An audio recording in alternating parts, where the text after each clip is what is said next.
Ready? All right. Already know what it is. This is the DC Incentives Podcast, episode 35.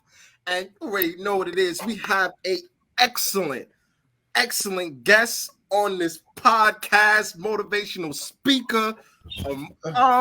Yo, she was on episode 16 last year. If you haven't checked out that episode yet, please go ahead and check that out from here. So please introduce yourself, Sade Burrell. What's going on, everyone? First of all, I just want to say thank y'all so much for taking time to even allow me on here. I appreciate you all very, very much. Appreciate the podcast that you all are doing. Appreciate y'all dropping episodes and everything like that. But just a little bit about myself. Born and raised San Diego, California. I love to tell people that my friend has this brand called Barely See the Beach. And when I introduce myself, people always think of San Diego as sunshine, palm trees, etc. And while that is true, that wasn't always my version or my perspective growing up. So growing up in San Diego, I grew up in this, we call it East Dago. That's what a lot of black folks, we don't call it San Diego, we call it Dago. And I grew up in East Dago, and then you have Southeast San Diego as well. However, me growing up in East Dago allowed me to have a different perspective than most people, right? So my perspective growing up kind of was I barely seen the beach. That was not my lifestyle. Unfortunately, I went through foster care. My mother and father did the best they could, considering that they grew up during the era. I think most of our parents grew up during the eras of the 70s and 80s, right? And if we're familiar with the 70s and 80s, that's the crack era. A lot of people that share the same skin color as me actually sometimes share the same story as me, where our parents did the best they could. Unfortunately, the state deemed it unsafe for us to stay with our parents, went into foster care. That's when my advocacy work began in foster care. When I say advocacy work, I used to go up to the judge with all kind of letters and things like that, trying to advocate on my own behalf on why I shouldn't have to be in group homes. Fast forward till I'm 18, I went to court representing myself, got myself emancipated from the foster care system, went on to community college, ran track and field, and then eventually I went on to SDSU, San Diego State University, with a full ride academic scholarship. And the reason why was that? No, I said get out. No, keep going. Man, I appreciate it. Yeah. And what was so important about that was I had an academic scholarship. I say academic because when I was an athlete, in high school, I had an IEP. That's an individual education plan. I mean, I had any learning disabilities. So I could barely read or write when I was in high school, barely graduated with my class. Fast forward then, I graduated with a bachelor's in social work. And I quickly realized that I will be in poverty with a bachelor's in social work. And I was in poverty with a bachelor's in social work. And my friend convinced me to go for my master's. Went for my master's, and now I'm a professor at a college here in San Diego.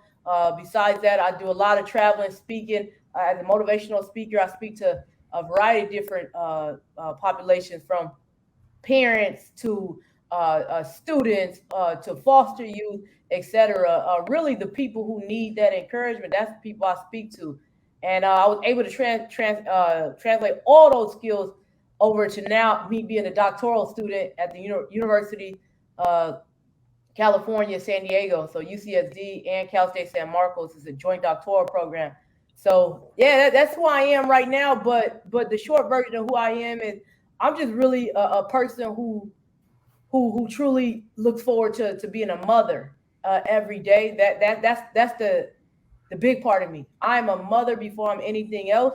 I'm a mother before I'm an advocate. I'm a mother before I go out and become a student. And here's a quote that Inky Johnson said, and I'll quiet up. Inky Johnson said, you don't want to be a public success and a private failure. Public success and a private failure. So for me, I never wanted my children to have people look at me a certain way and then they come home and they hate me. Of course, like I got a preteen daughter. So, you go through the different stages, and then my son, he eventually going to be heading into the preteen stages. However, those are normal stages. But imagine me being just a pure, terrible person at home And when people see me in public, they appreciate me. And so I never wanted that. So I try to reverse it. I try to be a success at home, and whatever the public thinks of me, it is what they think of me. This podcast has been sponsored by DiamondCashIncentives.com. Check out these awesome merchandise we have. Wear my message and let it become yours. Okay. Okay. You see, you dropping fire already, and it's not even like, it's not even 10 minutes yet. You dropping fire already. It's not even 10 minutes yet. Let's go. Okay. We're gonna ask you. It's the same thing like last time. We're gonna ask you questions, and everything. First thing, what we're gonna talk about is, for the audience, please talk about your 4 a.m. grind. The 4 a.m. grind. All right. I actually do have y'all. I keep this book near me. I'm telling you what book you need to get first of all. So 4 a.m. grind. So what happened was I got accepted to my doctoral program, and so I had posted on. I didn't even post it online. Nothing. I told my friend who I went to USC with that I was going for my doctorate, and she's all like, "Okay, I got to send you something." I'm like, "What's she gonna send me?" So in the mail comes this Amazon package, and it's a book. And she said, "Sade, you got to read this book. This book is going to help you make it through your doctoral program." So it's a book called Discipline Equals Freedom, a field manual. Discipline Equals Freedom, a field manual by Jocko Willink. So who is Jocko Willink? Jocko Willink is a white dude who is crazy, like a crazy SEAL, extremely like motivated, pumped up, etc. Like if you talk about somebody who has been through it and who knows what they're talking about, is definitely Jocko. And so I started following him on social media, but then I started reading his book. And in his book, he talks about how discipline actually provides you with freedom.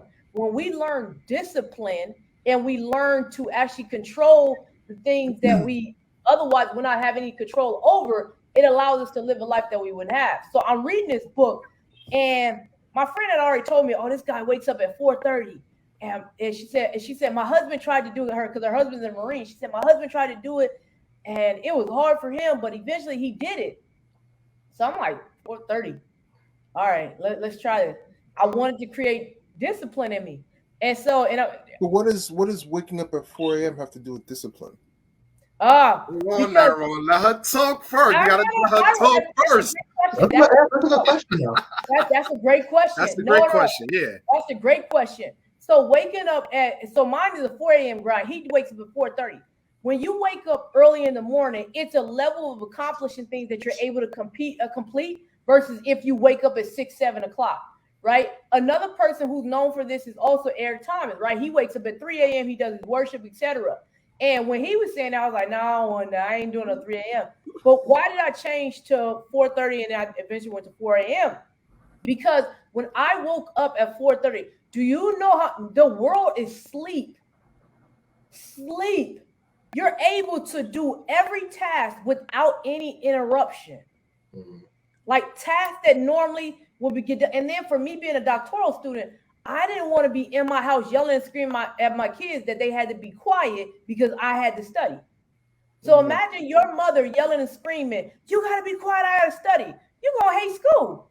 I don't want to go to school because you're going to remember your mother yelling and screaming. So I said, I need to study during a time where it does not interrupt me being a mother. Mm. And so when you wake up at 4 a.m., the level of the reason why a 4 a.m. or 4:30 wake up time is a discipline is because try to wake up tomorrow at 4:30 and watch you roll over. Mm. You're not going to do it because it's not easy. So discipline is not easy, right? And so when you wake up and you train yourself to wake up at certain times, you're training yourself to respond to life differently than everyone else. Everyone else wakes up around 6 because they have a job. 7, 8, right? They have no discipline in when they wake up. And when they do wake up, they have no purpose, right? So you have to wake up with a purpose. So I don't just wake up and just be like, "Oh, okay, I'll figure out what I'm gonna do." Absolutely not. Every day I have tasks that I need to complete. But the wake up, many of us need to discipline ourselves in our sleep habits. Why are you sleeping all day? And get this, who said, I think it was, I seen the quote.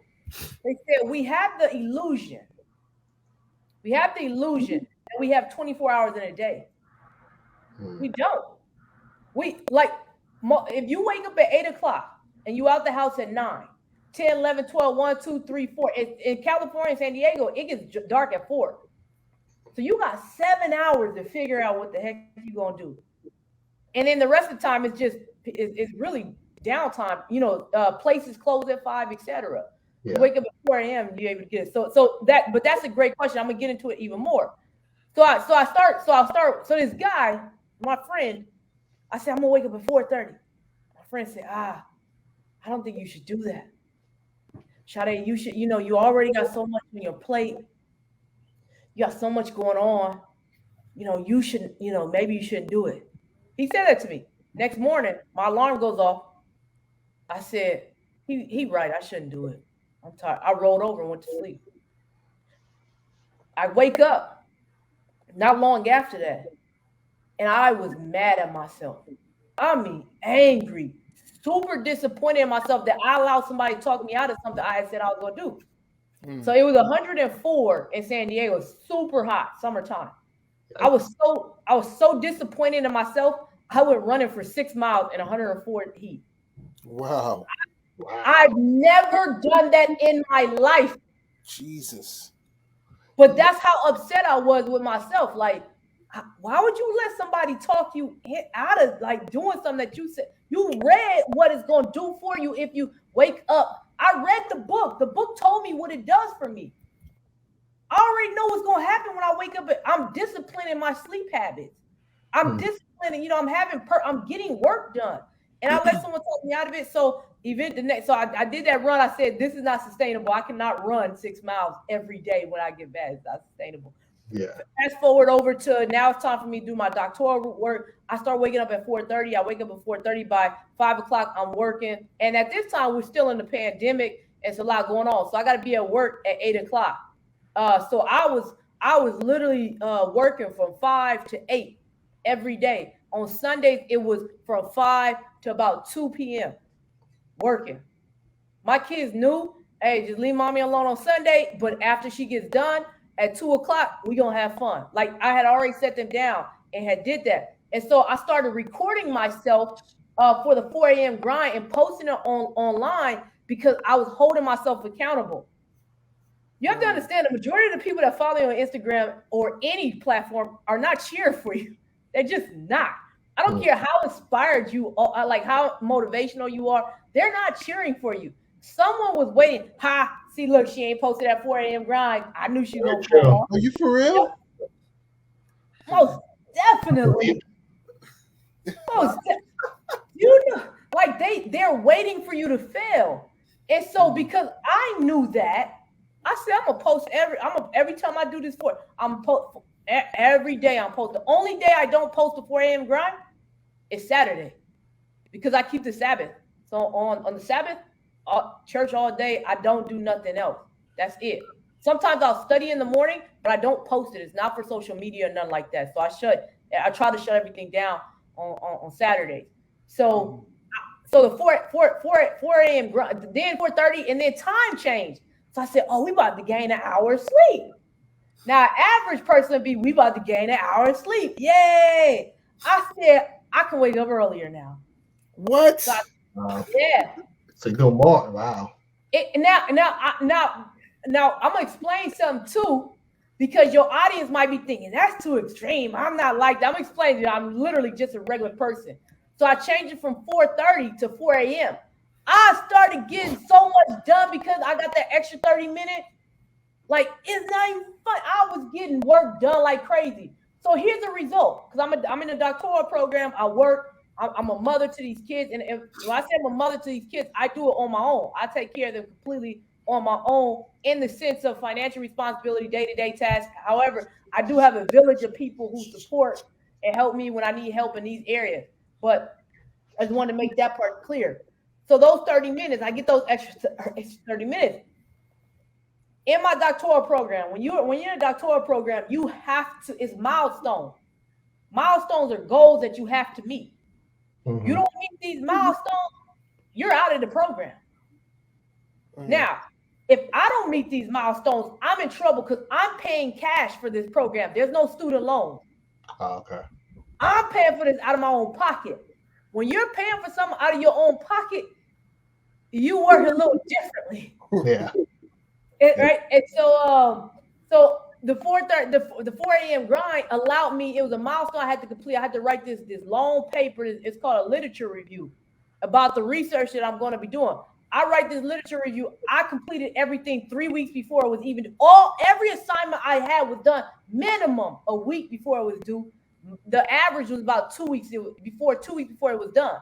Okay. That's what waking up at 4 a.m. allowed me to do. I turned in my paper. The lady says, "Wow, I can't believe you turned this thing in this early. Congratulations. Enjoy your break." So most of my classmates got a 2-week break. I got a 4-week break. I was in Hawaii chilling. That's what a 4 a.m. Living life. Okay. Yeah. Wow. Yep. So, what are you getting your doctorate in? Educational leadership, right? So for me, it's not just a degree or a title. It's a level of thinking that I wanted to acquire, because I don't really care nothing about no degree. I once had this one guy, I was working with him, and he was like, when you refer to me, can you refer to me as Dr. such and such? Man, you out your mind. I started calling him by his first name on purpose. So let's say his name was Brian. Hey, Brian, what's up, man? Like, I started purposely being informal with him. That's not why I wanted I want the degree. I want it because it's a level of thinking that you acquire when you're at a doctoral level, and it's a skill set that you acquire that such as research. And what I plan on doing with my doctoral degree, I have this $400,000 a month plan. $400,000 with my doctoral degree. I have this consulting business idea that I wanna execute on that will allow me to make 400,000. And then also let me tell y'all about this, okay? Everything I do with intention. I do it for a purpose. I don't just wake up at 4 a.m. just to study. That's good. That's real nice. I don't just wake up at 4 a.m. because it teaches discipline. That's good. I took my whole entire year of my doctoral program and I made myself a case study. I documented everything. Oh man, I can't share my screen on here. If I can show y'all, it's a button that says share screen. I might be able to do it. If I could share my screen, I could probably walk y'all through it. I think you can. All right. How to give a permission. Okay, let's. Oh man, here we go again. Y'all know, and you won't believe you told me this stuff. Do y'all know CEO Maddie J? No idea. I don't know CEO Maddie J. No. Oh man, you gotta go look him up on Instagram. CEO Maddie MATTYJ. Gotta look him up. He gives all the game. Y'all gotta get him on his show too. But he talks about documenting the process. He was the first one like on Toro and all this other stuff, right? So he taught me to document my whole entire like process. He said, "Yo, Sade, you need to document the whole entire process. People need to know what the heck is what to expect if they go to the doctoral program and all this other stuff. But not only just doctor. Watch this. Let me share my screen with y'all. I shouldn't even be giving out this information like this. Keep going. Listen, this is your show today. This is your show today. You I'm the audience. I shouldn't even be doing it. All right, can y'all see? No, let me see. Let me we see. see it. We see it. Do you see that? Oh, perfect. All right, let me walk you through this right here. This is the first year of my doctoral program, right? I literally documented everything. And it's not only for doctoral students, it's for anyone who has a goal and they're trying to accomplish it, right? And what I'll do, literally, CEO Maddie J gave me these questions to ask myself. And so it's called JDP, Joint Doctoral Program. Let me walk y'all through this. So whenever you have a goal or anything, the first thing you need to do are what are the things you had to do before you started? So I said things I have to do before enrolling, and I talked about all that stuff. But then you got to talk about how you start. I literally documented everything on how I started, right? I started this journey because I was around people who were in a doctoral program, right? The same thing happened with my MSW. I surrounded myself with people. MSW is Masters of Social Work. I surrounded myself with people who wanted more. Whatever your goal is in life, you have to surround yourself around people who already have it or people who are currently doing it. The problem is a lot of us have these goals and then we don't surround ourselves with it. I want to do a podcast. Why are you not around people who do a podcast? I want to do this. Why are you not around those people? I want to be a business owner. You talking about being a business owner with people at your job. That don't make sense. Nobody there owns a business, right? So I started getting around people with the mindset.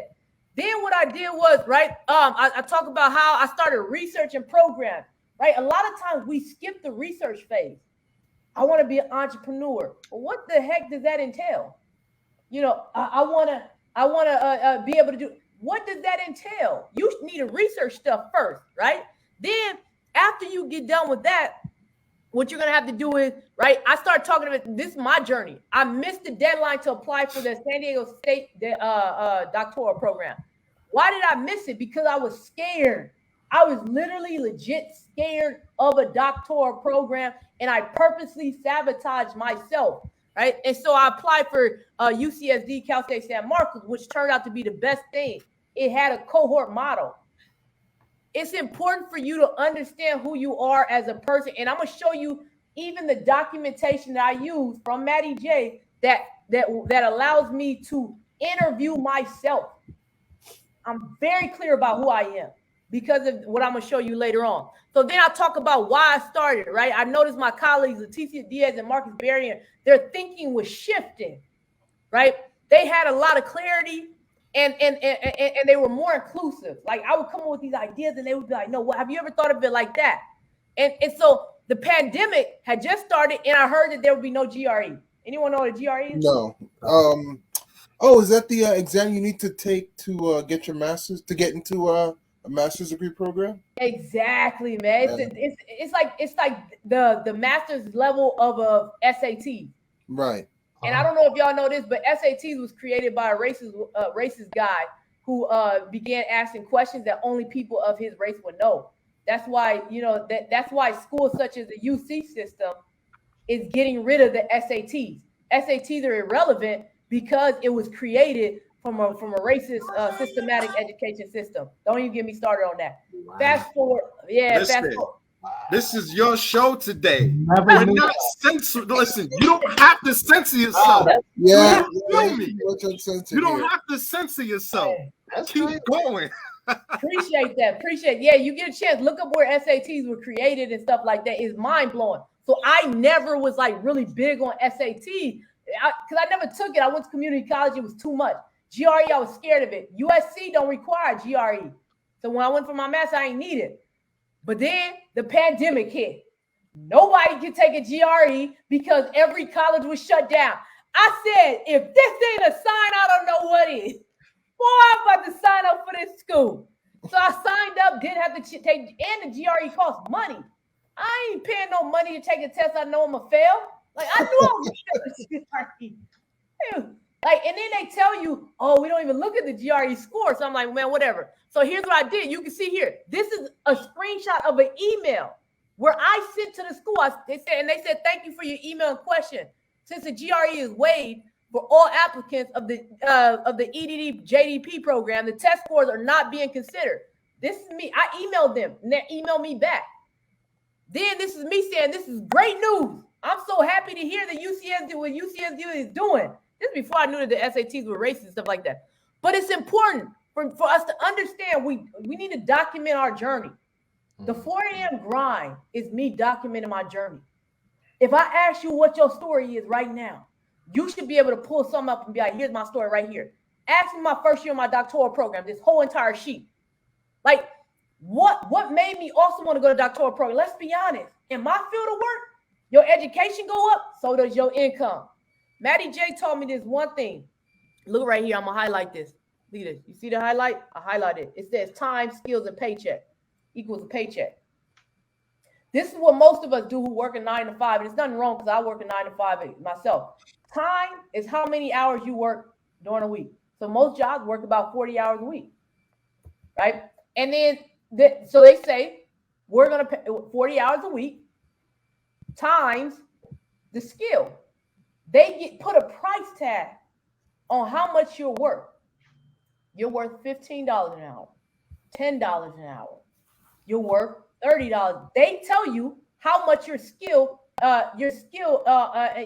time and skill and stuff like that is worth. And then that equals your paycheck. So for instance, if you work 40 hours a week, you get paid $10 an hour. That's $400 a week. That's how much you're worth. That's what they're telling you. Here's the biggest problem. A lot of times people increase what? When they want more money, what do? Get a job, another job, or they ask for overtime. Okay. They get more overtime. They increase their time. Why is that? Because that's what society taught us, to increase our time instead of increasing our skills. When we increase our skills, it automatically increases everything else. See, what a lot of people don't understand is that me working as a professor in the field of work I do, I don't work 40 hours a week. And I get paid more money than somebody who works 2 jobs. In some states, I'll make more working the hours I work, not even 40 hours a week, than more people working 3 jobs, because I increase my skill and not my time. My uncle had this saying, and not my uncle, I forgot who said it, but he said 2 jobs is for 2 people. 2 jobs is for 2 people.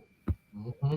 I don't believe in it. So we need to start teaching people to increase our skills so our paycheck will increase. Same thing even with entrepreneurship. Fast forward, I also wanted to see if I was capable of being happy and in school. You can see that. I've never in my college career ever been happy in college. When I was in community college, I met the person who I would eventually marry. That was traumatizing.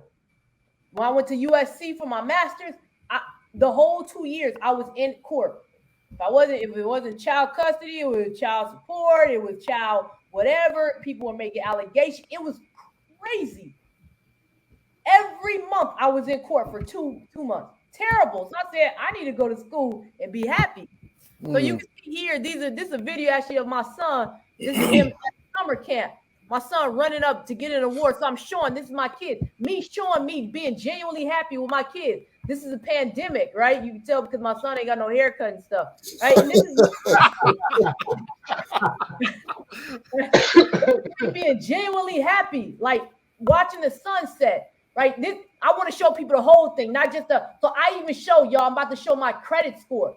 Because I don't want people thinking like, don't you think there's like a limit to how much you can show? Because you're giving ammo to people that want to see you fail, right? No. When you share the game with other people, that's a great question. When you share the game, it's hard to be mad at it.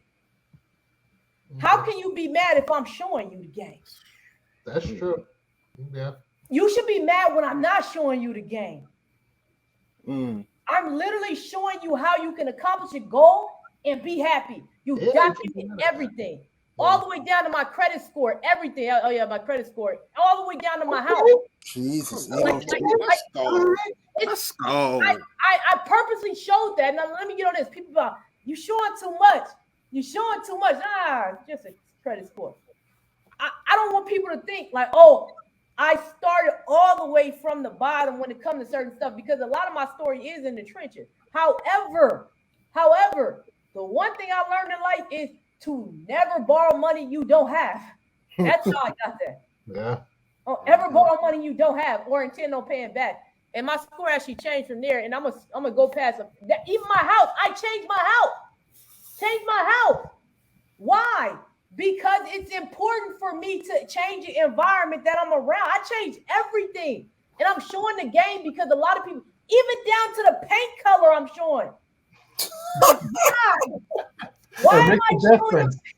Because you have to show the game. We have to get out of this notion of not showing the game. I'm showing 4 a.m. grind because I'm showing you that what makes me special. You think I was born with an 802 credit score? It's actually 820 now. You think I was born with showing off. All right. I wasn't born with that. I had to work for this stuff. I went from foster care to this all the way down. I'm gonna skim past like a lot. I started running. You see my kids again. This is me being happy with my kids, with my family. Like this is actually last year around this time. We in the snow. I'm gonna share this. I'm gonna share this story right here. I actually bought this car, and I'm documenting everything. Like high level conversation I had. That car on the left, the Acura, that was my car. The car on the right was my homeboy's car. What happened was I have a Kia Soul that I've been driving for years, and he parked his car next to mine. He parked that beautiful Audi next to mine. Mm-hmm. I got heated. I said, man, you disrespectful. Why you parking that nice car next to my little Kia Soul? My man said, Sade, you make way more money than me. He said, we're stuck in these poverty mindset where you're afraid to do anything better for yourself because you're afraid that you're leaving other people behind. I felt bad for even purchasing a new car. So you see right here, I said I had a high level conversation. Mm-hmm. He said, Sade, like imagine if I talked to people who are like, you should. We had a high level conversation.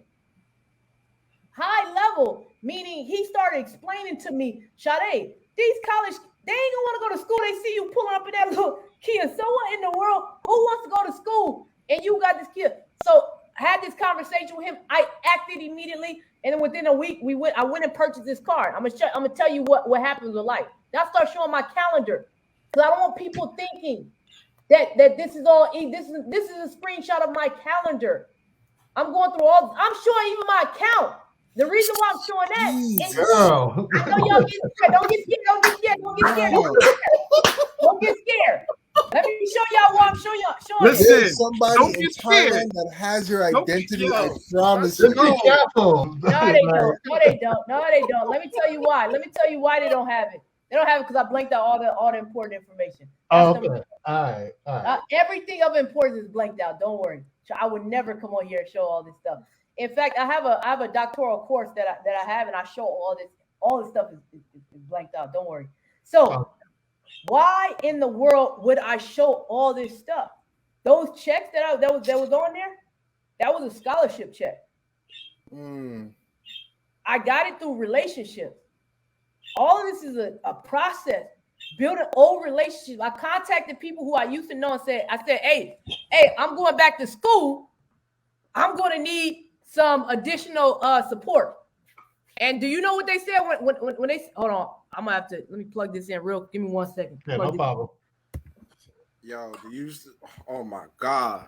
Listen, if you on now, please. If you on now, and if you see this, just drop some fire or something. I'm so serious. Yo, fire after fire after fire. And for our audio listeners, please get a chance to check out the video format when it comes out. Please. This is some different shit right here. Right? Word. I'm being honest, guys. I'm being so honest. I feel so poor talking to this lady. I feel so poor. I'm gonna be honest. I'm proud of my credit score, but seeing her,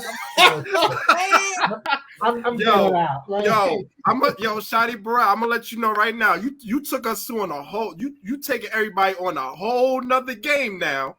You take this is a whole nother level. You talking about royal. This is what you talking about now. I'm and you know, man in the mirror. And you know what's crazy? Why it's important for us to share the game, especially for people who look like us, is the fact that nobody's sharing the game. Nobody's telling people how to do this stuff.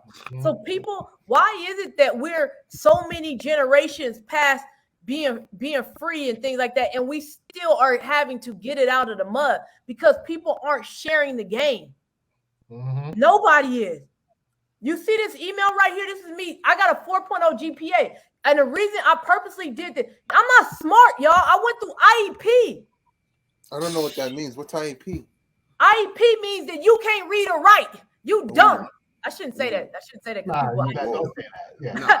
But you know no, how it you means you have learning disabilities. I couldn't read or write because I was in foster care. And you know why I'm showing this email? Not to show the 4.0 GPA, because anybody can get a 4.0 GPA. I'm sharing it because I reached out to the people who gave me that check. And I said, hey, I got a 4.0 GPA. I just want to see what can I do next to make sure that I'm able to earn that scholarship. That's what you do. When you get scholarships and you build relationships with people who are able to provide for you, you keep in contact with you. In my second book called The Opportunity Guide, available at SadeBurrell.com, I talk about how people lose opportunity because they don't follow up. Dr. George C. Frazier taught me that. And that's he has a book called Success Runs in Our Race. And one of the things that we don't do is we don't follow up. I hit him up, said, hey, and she wrote me back and said, hey, the application opens June 17th. January 17th. Guess what's on my calendar? July 17th, apply for that scholarship again. Right? Again, I'm walking you through the process. This is the email I sent. I hope all is well. I have a 4.0 GPA. Wanted to know if you would like for me to send my grade or if you would need any other follow-up from me. I'm also interested in earning a scholarship again for next semester. We don't follow up. So once you get your doctorate, what's your plan? What's your plan after that? Oh, that's great. Great question. What I plan on doing after I earn my doctorate is I got a few different choices. I can either stay in higher education, which I plan on doing for a while, maybe be a dean or a president of a university. But I also have my own consultant business too. So like right now, I just UC Davis and Child Welfare Services just booked me to come and to actually do a presentation to all the social workers in the state of California. So I'll be doing that in June. I could take the research that I'm developing, and with that research, I actually can create laws and things like that. And I've done that even without my research. What do you mean create laws? Oh, so it's a bill. If you Google Sade Burrell, SB, what is the bill? Oh man, 550. I forgot the name of the bill, but it's one of the bills. If you type in Sade Burrell, if you type in Sade Burrell, it'll come up. One of the bills that we helped pass was Senate Bill 1252. Yeah, there it is. Say it again. Senate Bill 1252. Yeah, that's it right there. That allows foster youth to stay in housing programs to the age 25. Wow. Yeah, and so I pass laws even without research. So imagine what I'm going to do when I have my research. And one of the laws I'm trying to pass is that the state of California should be responsible for paying for foster youth to go all the way up to their doctoral program. I shouldn't be paying for this program out of cash because I was in the foster care system who took on the responsibility of being my parent. Wow. No, you're right. Guys, I can't believe if you have any questions, please put it on, if you're on Facebook, YouTube, if you got some questions for Sade Burrell, you can ask it in the comments. Let's go. And I'm gonna real quick. You see this? I'm gonna end right here. You see that? That's that new car I was talking about. Oh, Jesus. Remember that car? Mm-hmm. That's the car. December 16th, 4 months after having a car, this man right here on the left smashed into me. This big old truck, 1976 GMC smashed into me. Now, how upset were you? So at first I was extremely upset. I mean, highly upset. The reason I was upset was because I'm like, this is my car. I love this. This thing was legit. It was like the first luxury car that I had owned, and I had meaning behind it. However, one thing that my friend Kevin E. Gilmore, who runs a #foster care, taught me, she said, I'm attached to nothing and open to everything. I was starting to become too attached to that car. I don't blame you. That's a nice looking whip. And what we have to do is we have to release ourselves from being attached to these materialistic things. So when that car accident happened, my kids were in the back. That's what I was most mad about. My kids were back there. Okay. And so my man, he lucky I did a little quick prayer before I opened up my car door. Otherwise, there's been some other. I might not be here right now because my man was like, you don't put my children's lives in danger and you freely walk away like that. However, it happened. My support system and my village of people came together and they made sure I was straight, got us all home, made sure we was okay. I drove my other car for a while. It was a humbling experience to go from that back to my Kia Soul. Very humbling, but I went through it. But it was a blessing in disguise. I ended up getting an even better car than that. Even better car than that. And my friend taught me, I'm attached to nothing, and I'm open to everything.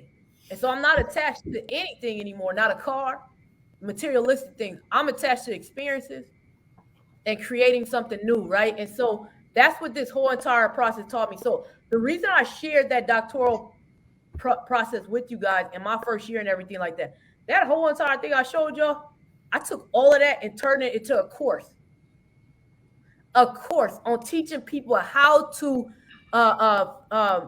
make it through their first year in a doctoral program. I mean, has your course helped people so far?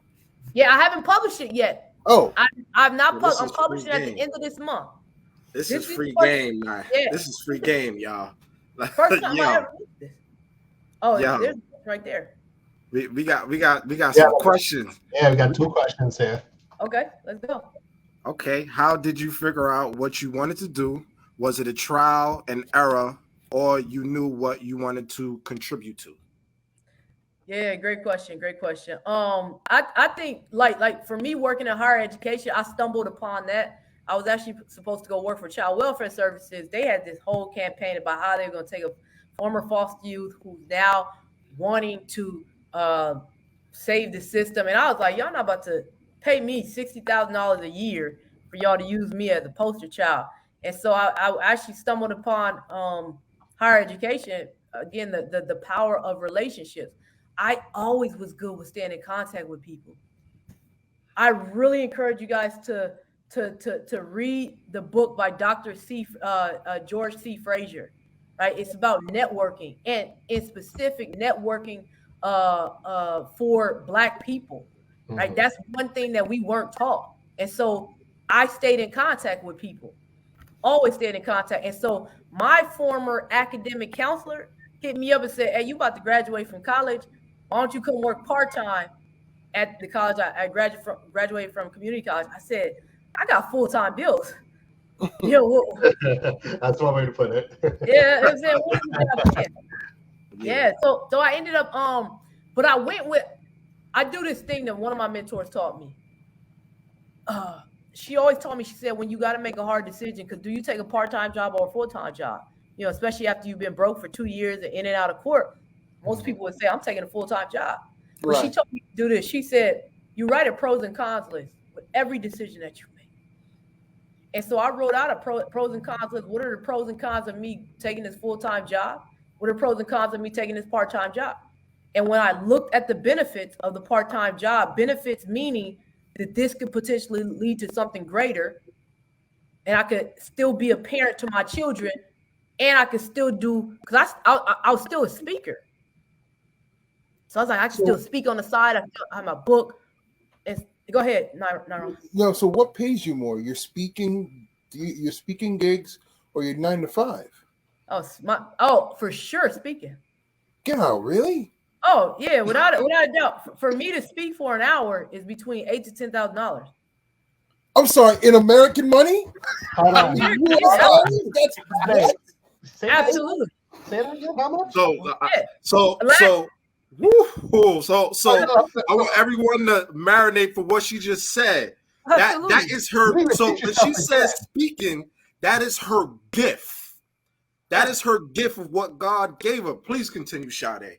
Please continue. Absolutely. So a lot of people say, well, how in the world does that happen, right? So first of all, UCSD, for me, I spoke online for UCSD. I never had to leave my house. I spoke online for 30 minutes for $5,000 in June. $5,000. No, I'm not even like, look, if y'all want, I can show y'all the check for that. Yo, let's go. I don't behind showing emails and everything, you know. Again, Sade, I have no problem admitting this. You make me feel very poor. You make me feel no, very, very poor. Don't say that, Nairon. I think I should make you feel very encouraged because Yeah. at the end of the day, Nairon, you could do exactly what I'm doing. It's Because an eye-opening experience. I didn't start off between $8,000 and $10,000. Funny story is, I spoke on the same stage as Eric Thomas, and Eric Thomas got paid $25,000. I got paid $500. That was in 2015. Okay. It was called God. What was the name of that event that we did? Oh man, it was if you type in Eric Thomas San Diego State, it'll pop up eventually. I spoke at that event, and they asked me. I had a video that went viral. It was called "What Are You Reaching For?" Had 1.2 million views on my homeboy's YouTube channel, and it went viral. And the guy hit me up. He said, "Sade, you helped me get through cancer through this video. I want you to speak at this event." And he said, "How much you charge?" And I said, $500. He said, "Are you kidding? Perfect. We'll take it." And I'm like, why did he say that? Like everybody else be like, I'm not sure we can pay that. I was dealing with people who I should never been dealing with, who couldn't pay it. And so then Eric Thomas started speaking, and his was $25,000. I spoke right before Eric Thomas. So I opened up, then Eric Thomas went right after me. I still have the footage and everything. And Eric, by the way, shout out to Eric Thomas, the nicest guy I've ever met in my life. I never really. Oh, He's the like, nice. Okay. Legit. I was a huge fan. I was like, man, I said, my kids hear you every morning in my house. Can you please say hi to my kids? I think my kids they were 4 and 5. I said, can you please come say hi to my kids? My kids were way on the other side of a baseball field because it was at a baseball stadium. Way on the side. He ran over to my children. And we had to hop on this thing, and he's all like, whoa, let me help you, make sure you're all okay. And he's all, please be careful. He was like really concerned about my well-being because I'd be jumping on stuff like crazy. And he took a picture with my kids and everything. He was the most humble, nicest guy ever. Wow. So, do you know how I felt speaking for $500? And he got paid this? I mean, you must have also felt like me, very poor. Oh. Yeah. But then I also felt I should be getting paid more. What do I need to do to get paid that? So what did you have to do to start getting paid $8,000 to $10,000 for speaking of that? Absolutely. So in the beginning. So Sade, how many hours again you said? How many hours? How many hours again you said for speaking? Did 1 you hour. Like that. Like 1 hour. Yeah. Continue. Yeah, it's 1 hour. Yeah. So the way it started building up was again. Remember, I was talking about if you in that presentation, I talked about high level conversation. So at first, I used to speak for free, right? I never forget one time I spoke for free at this organization, and this wealthy family offered to pay my whole entire tuition at USC. Now, mind you, USC is $50,000 a year for tuition alone. And they offered to pay that tuition. It's a long story about how the organization stole that money. That's another story. However, I spoke for free. I used to speak for $10 gift cards. And so the way I started building it up was I literally started turning it into a business, studying business. I started finding the Les Browns, the Lisa Nichols, right? A lot of people don't sleep on Lisa Nichols. I started following her because naturally my presentation style is like really like loud and in your face. Lisa Nichols has that feminine energy that I had lacked, that I need. And she taught me something called the V. Get a chance to look up. Lisa Nichols has this free training on her website, and she has this thing called the V. And she taught, when I learned that, it took my speaking to a whole nother level. However, I started studying speaking, studying Eric Thomas, studying Les Brown, right? I started Zig Ziglar. I started studying these people who I looked up to. And when I began studying them, I became a student of the craft. I became a student. So I did not feel I was worthy of being paid this particular. I would never have charged $10,000 or even $1,000 because I wasn't confident enough to even charge that. And so I began speaking on stage like all over the place, $10 gift cards, $20 gift cards. Then I went to my mentor and I said, hey, I need a contract. I think I need a contract. What made you decide that? You could have told your mentor that you need a contract. Because my mentor was a speaker. No, I was telling her I need a speaker because she was a speaker. And so I needed a contract to learn how, so that when other people booked me, I had myself covered. Because what happened was I started learning that people would be like, oh, never mind, we'll pay you $50 in cash and $50 in gift cards. I'm like, that doesn't work. I don't even have gas money to go spend the gift card, so how can I do it? And so I began slowly start speaking. I found a niche I was good at. It was talking to foster youth. Okay. I was a foster youth. So the first step is finding something that you're passionate talking about, that you can talk about all day, and something you have experience with. So who was my audience? Social worker, foster youth, foster parents, right? Schools who service people who received IEPs. Mm-hmm. So I found my target audience and I went into work, right? They and when you work out and you start, first you start off with like 10 pounds, then you go higher. Eventually you're like, wow, I can't believe I'm going. It's because you kept doing the reps. A lot of people don't do reps when it comes to speaking. They speak one time a year and be like, all right, I think I need to charge $8,000 to $10,000 too. And you're like, what? You did one speaking engagement. I created my website. I began getting real business savvy. My homeboy Brian Byrams. I read. Oh man, who was it? It was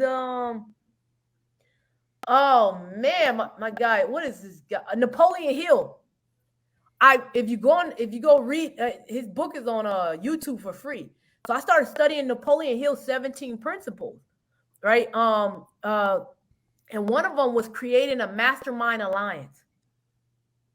And so I kind of like how you all have this mastermind alliance. You got Nyron, right? Last time it was just me, Diamond, and TC. Now Nyron's here. This is creating a mastermind. All of you guys together is better than if it was just one person interviewing me. But people, particularly in our race, they do not want to work together because we've been conditioned to do that. So I'm listening to Napoleon Hill, and I said, I'm gonna build a mastermind alliance with Brian. Brian was doing all my motivational videos. I would hire someone to film me, and I would do a motivational video. I have videos on my YouTube channel, and he would charge me money. And I listened to Napoleon Hill. Think and Grow Rich. And I listened to Napoleon Hill, and I said, I'm gonna try to do this mastermind with this guy. He charged me $500 for that one video. I wonder what happened if I do a mastermind. So I went to him. I said, hey, you're really good at what you do. I'm really good at what I do too. What if I paid you $200 a month for you to do any work I need? And he said, okay.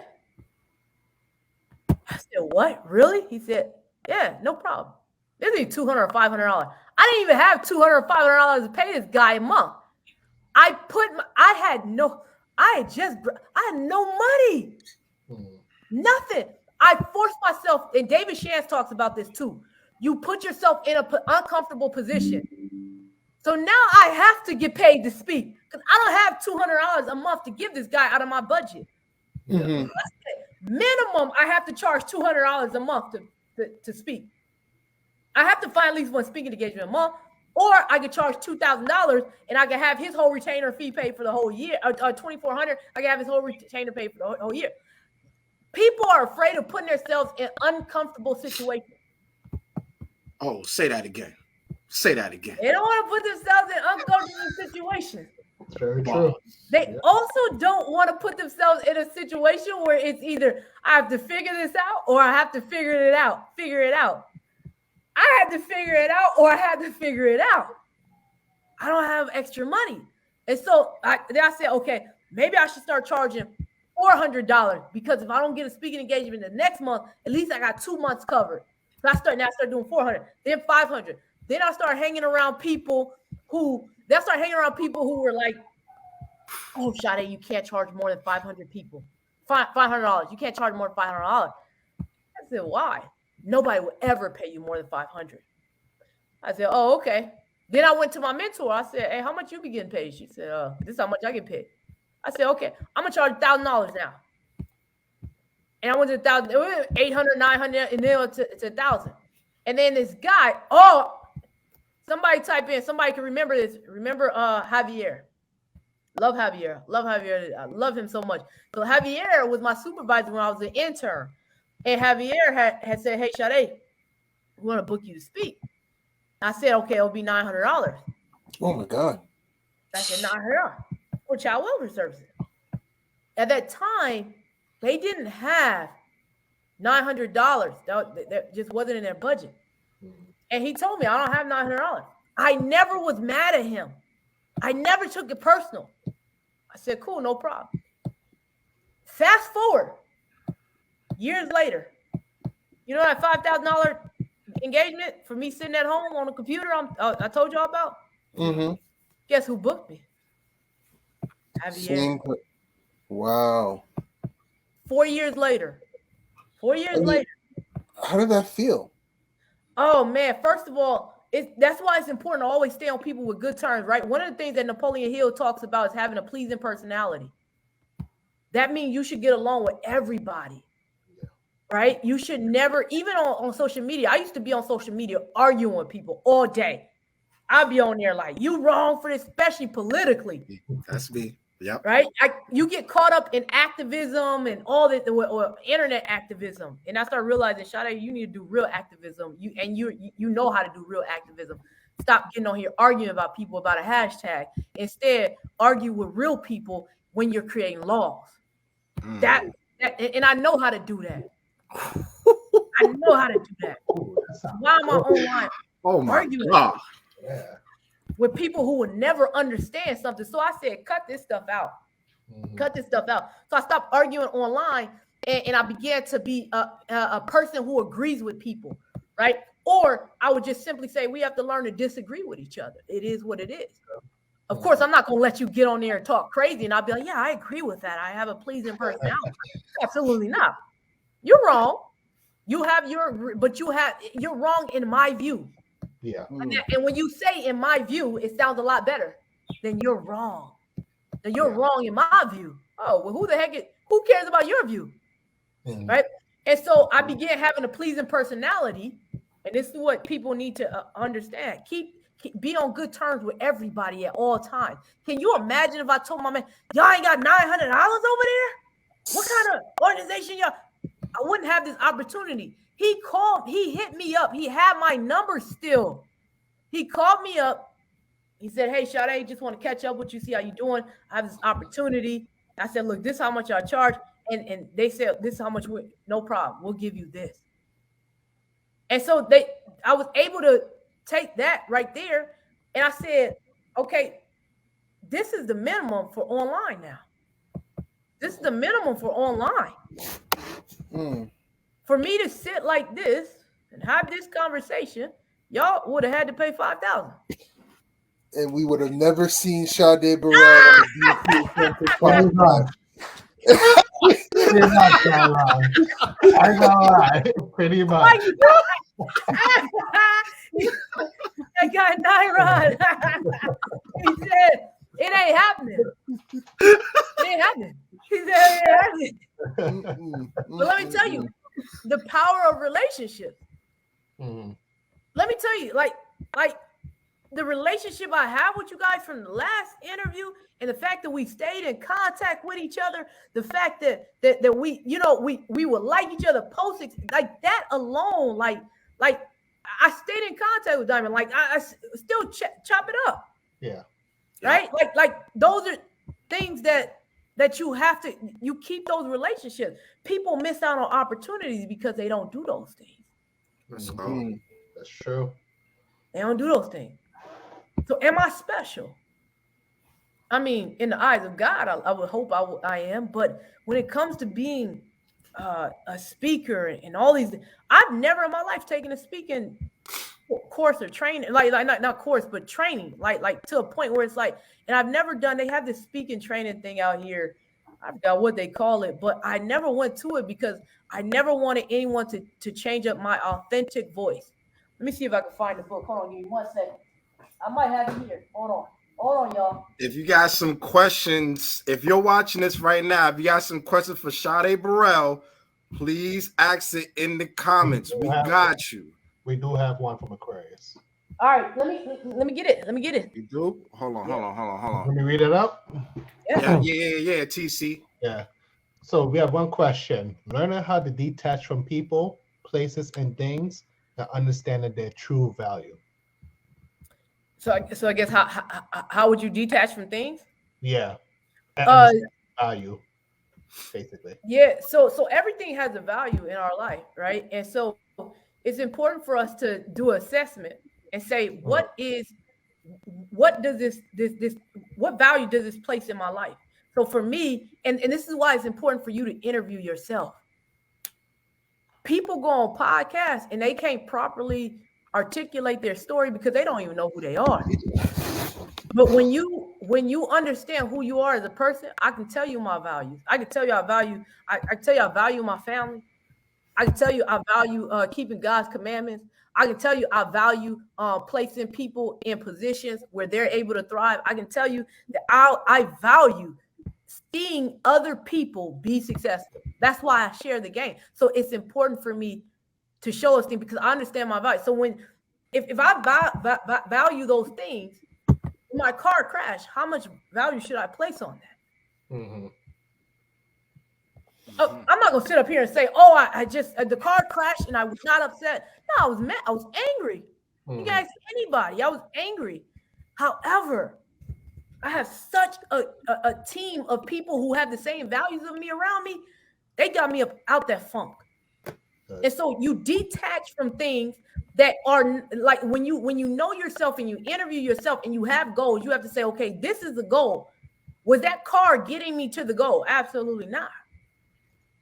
Something happened to my children. Something happened to people in my circle of influence. Absolutely. So how do we detach from those materialistic things? Because it's easy to get caught up in materialistic things, right? The first thing is I want you to place a value on it. Like what like I just said, what level of your life is this going to play a role in? How big of a role is it going to play? And if you lost it today, what impact would it have on your life? What impact would it have on your life if you lost it today? So it's really like having a true conversation to yourself and like understanding your truth in a way? That's exactly what it is. Okay. People don't spend time getting to know who they are. Do you know I have a list of likes, dislikes? Like it goes all the way down to like food, even conversation. Like I don't, there conversation I don't like having. I don't like having conversation with people about the same thing. Eric Thomas said the other day on his podcast, he said, if you have the same conversation with 3 or 4 people, you're not looking for advice or you're looking for attention. Oh, okay. And so that's hard. That's hard. That's different. Yeah. That's how I am. So you come to me with a problem, let's find a solution. I can't, that's why I never became a therapist. I can't listen to people just talk about problem without saying, hey, well, let's solve it. Right. And so Naran, you asked about the speaking. One of my good friends, her name is Denise Benz. She has a book called Authentic Voice. Denise Benz actually started working with me. It's called 10 Steps to Building Your Brand and Crafting Your Message as a speaker. I worked with her. She actually worked with Lisa Nichols. She worked with Lisa Nichols and a few other celebrities, Tony Robinson, things like that. She worked with them. And I began working with her. And she began seeing things in me that I need to change. So for even example, my website, my colors used to be like purple and some other color. But if you go to my website now, SadeBurrell.com, it's like a teal color and things like that. And it's been focused on teal, brown, and white. And you No, I'm always going through it as we speak. I can see that. yeah, and you see me say stand for something with everything. And the reason it's set up like that is whatever advice. What advice would you give people who are trying to find their purpose and make it out of it instead of dream? Okay, perfect. Can we hold that question? I'm as soon as I finish talking. But that and I know we've been going for a while, so I'm gonna end it too. But finding that authentic voice is what's gonna get you money. That's how you're gonna be able to charge $8,000 to $10,000. People know when you're being fake and phony. Yeah. And I wasn't being my authentic self, right? Even down to sometimes, like even down to the clothes that we wear, right? That's why Eric Thomas says that he wears sweatshirts. Do you know that people now wear sweatshirts to speak? And I'm like, you don't even dress like that. You don't even wear sweatshirts. Why are you wearing a sweatshirt? Because They're doing the Eric Thomas, right? They're doing the Eric Thomas. A lot of people look cheap. Yeah. For those of you for those in our audience who doesn't know who Eric Thomas is, he's a very famous motivational speaker. I think he was the guy. I remember one of his speeches. It was like swimming out into the ocean every single day. Oh yeah, when you want to breathe as bad as you want to breathe. Yes, right. Yeah. So you can look him up as well as Sade Burrell because they're pretty good at what they do. Yeah, I appreciate that. It means a lot coming from you. What advice would you give people who are trying to find their purpose and make a career out of it instead of the dream becoming only a habit? Great question. One, my uncle always says this: don't nothing come to a dreamer but a dream. So if you're sitting up all day and you're only dreaming, at some point you need to take things into action, right? And so how do you make something from turn something into your purpose, right? Your purpose into a hobby.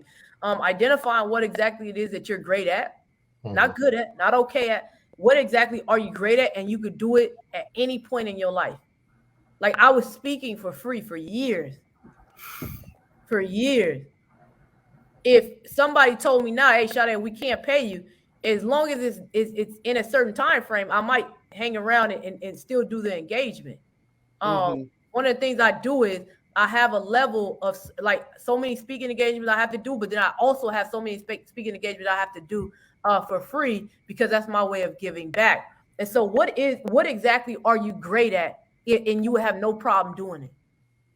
And that's only a question you can answer. And then once you discover what you're great at, go look and see what the market is currently paying. I'm actually undervaluing myself by charging only $8,000 to $10,000. Eric Thomas now gets paid $100,000. Are you for real? Just by speaking. I'm not surprised. I'm doing this all wrong. I'm speaking for free. Listen, you guys need to start paying me on the DC and Texas podcast. I feel like my voice is worth at least $5 to $10 per word. Tug, piggyback on that question. When you start doubting yourself and stuff like that, like for example, how do you handle that? Like, how do you get yourself out that funk and to get back on the pedestal and like keep on pedaling to make your dream come true? Great question, because the truth of the matter is I'm not always motivated or inspired. I'll be honest with you. Just this week, I just came out of the funk. I had to get myself out of the funk yesterday, like for a whole week. Monday through Friday, I was in a funk. Saturday, I said, okay, this is enough. One, the first thing that I do is I allow myself to feel. It was a time where I would say, you got to get out of it. You got to push through. No, allow yourself to be human for a little bit. Give yourself a time frame on when the heck you're going to get out of it. The problem with people say you got to push through and you got to get through it no matter what. It's because a lot of people never give themselves time frames. They just say, well, when I start feeling better. No, Sade, you got 5 days to feel bad and then get yourself up. And then how did you do that though? How did you pull yourself out of that? God, share this, please. I think everyone needs to hear this. Please share this. Please share this. Let me see. I think I got it on me right here. Let me see. I got it on me right here. It's such a good episode for the start of the year. Facts. Such a good Please episode. share this with anyone that needs to hear this. Please. You see these? It's sticky notes. Sticky notes. So when my kids used to get sick, when they would get sick, my brain couldn't function.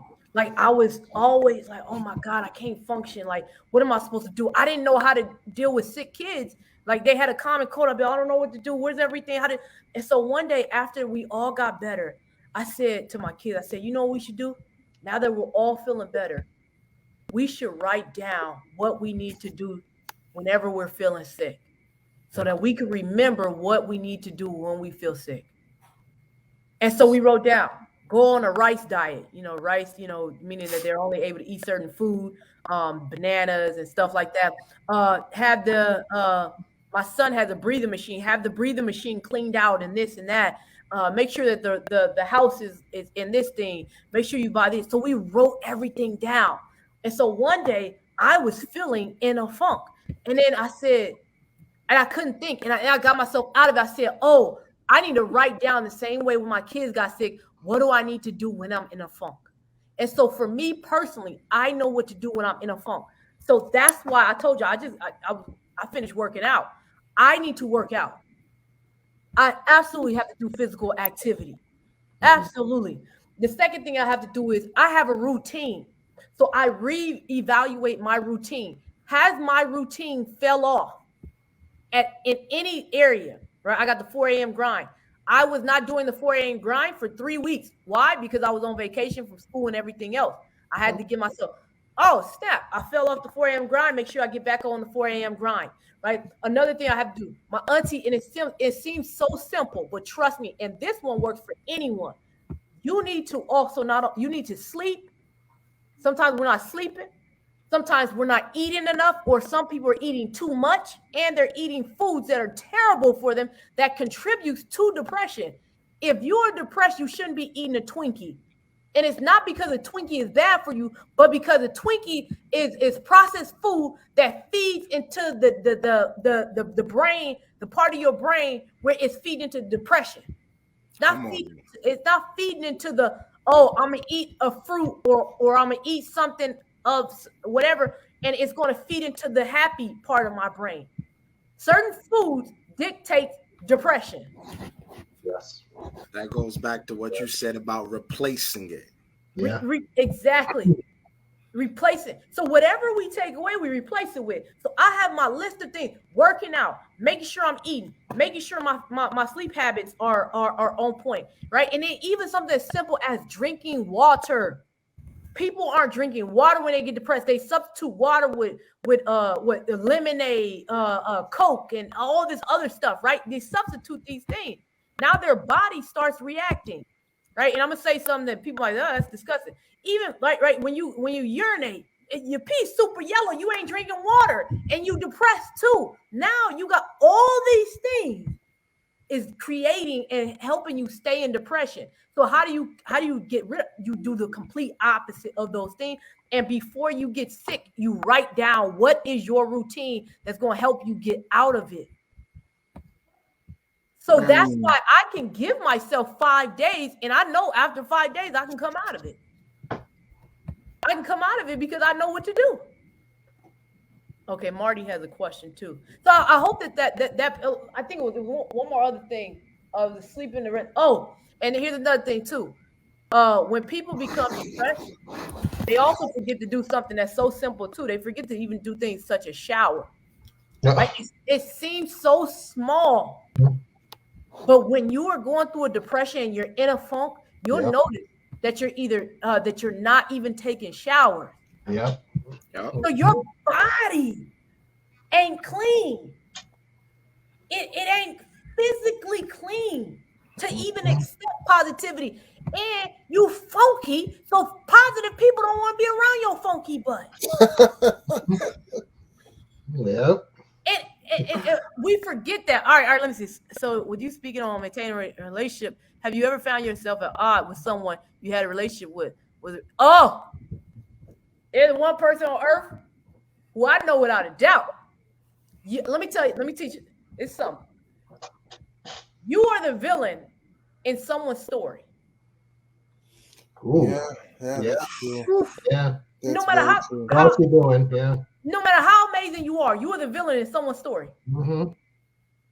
I know for a fact that I am the villain in one person on Earth's story. I know for a fact I'm a villain there.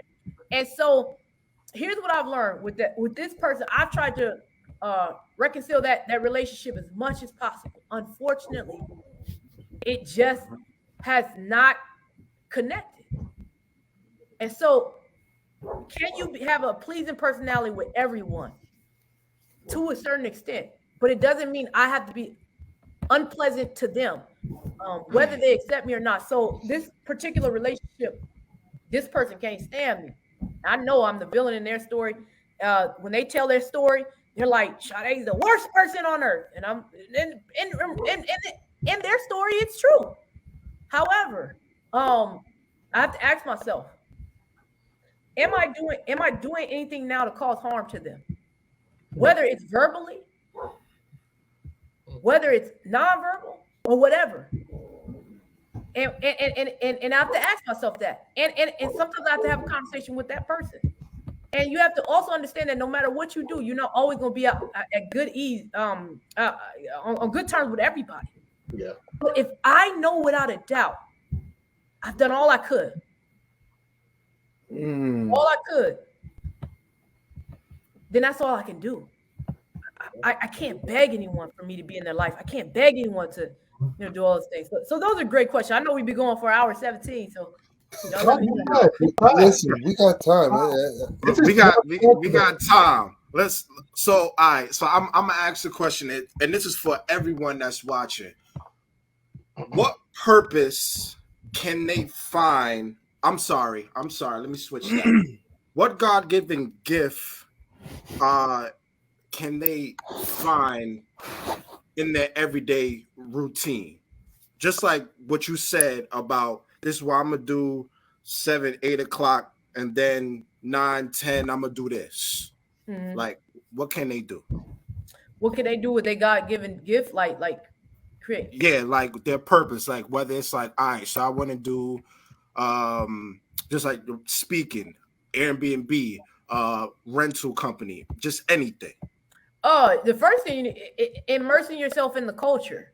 What exactly does that mean? That means every day it should be about that, right? When I wouldn't feel comfortable charging someone $8,000 to $10,000 for me to speak if I haven't even got myself in that culture. So every day you should be setting a task dedicated to that gift that God gave you.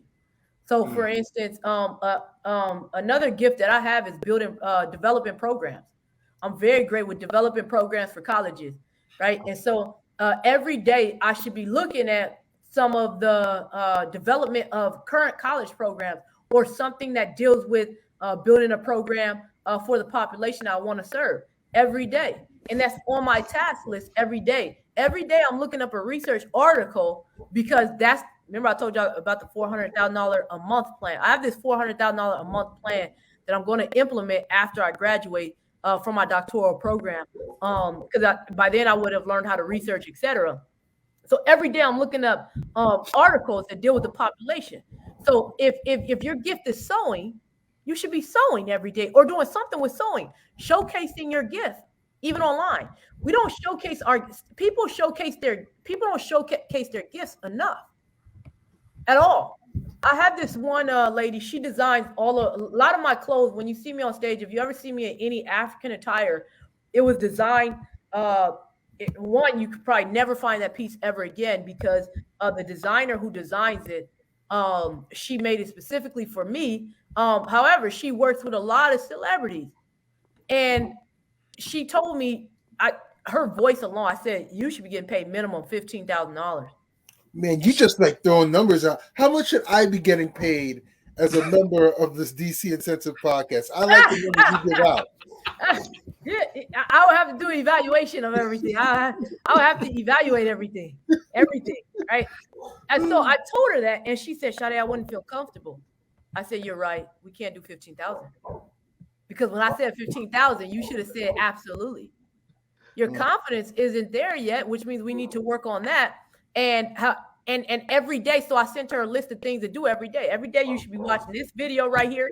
Every day you should be writing down this, etc. So how are you even using your gift? Every day. No, not when you feel like it. Every day. So every day it should be dedicated, even if it's only 10 minutes. Right. So here's what I would. So here's a tangible thing that your audience can do with their gift. Every day, work on their gift for a minimum of 10 minutes. After they've identified their gift, 10 minutes. That's it. You know, I like that idea because I'm currently writing this short story. And I started writing it, I want to say mid-December, and I'm only 4 pages in.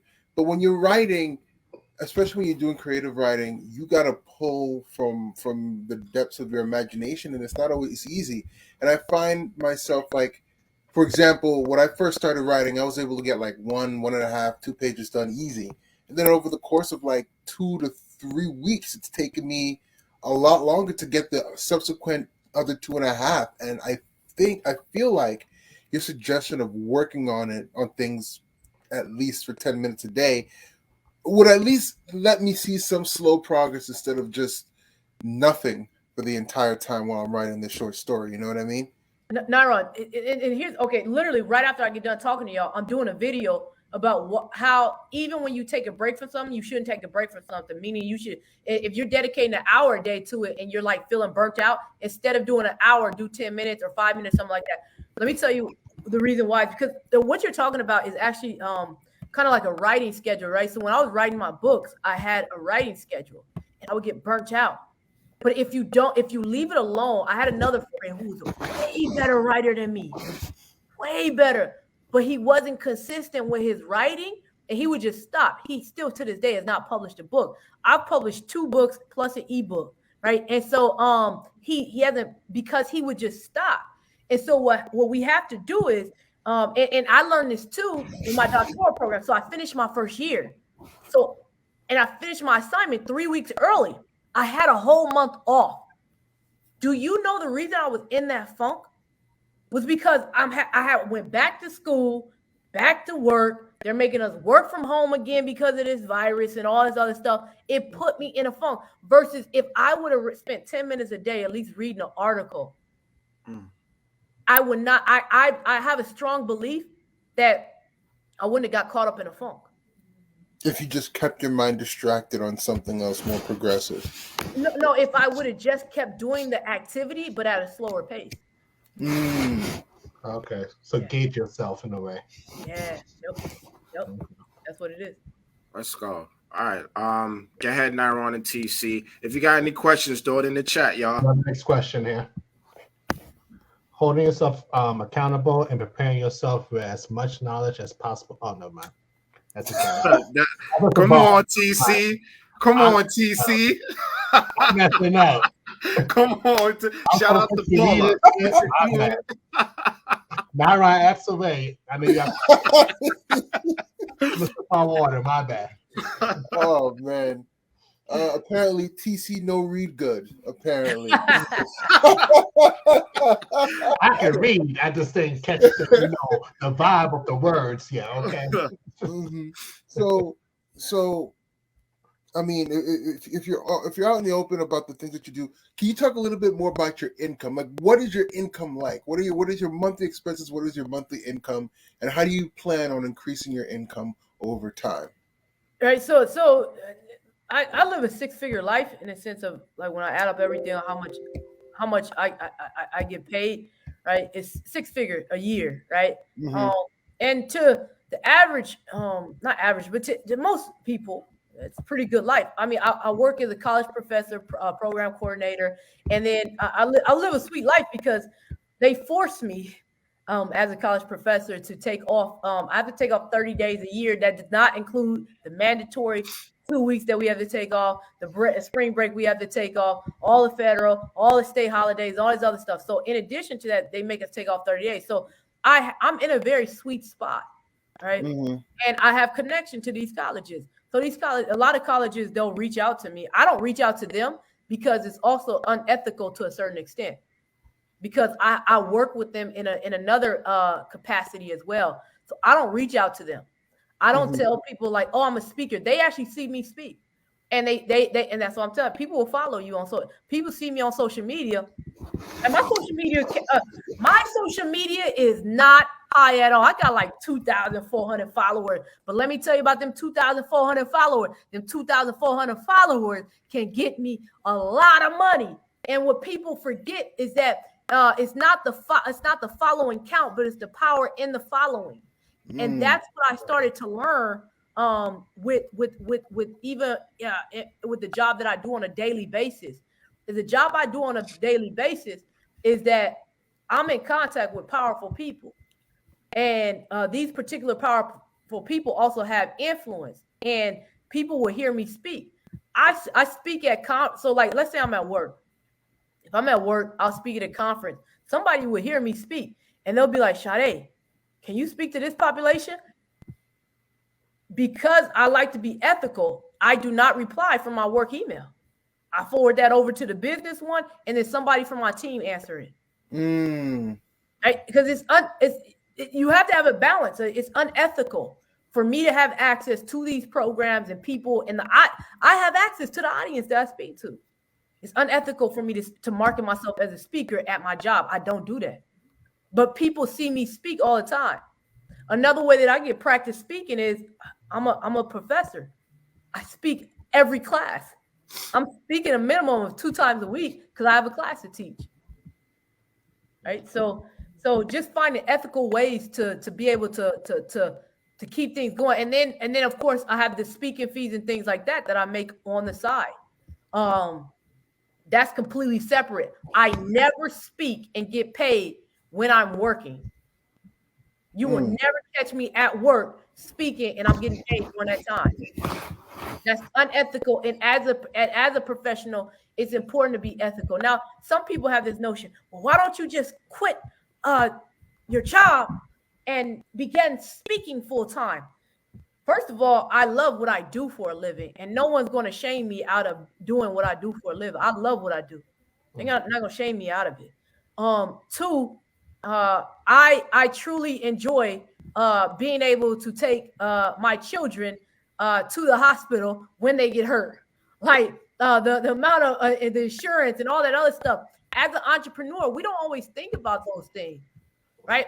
Think about some of the people, such as Eric Thomas. Eric Thomas shared his story about how he just left. Right, he left Eric Thomas, motivational speaker. He talked about how he left his job.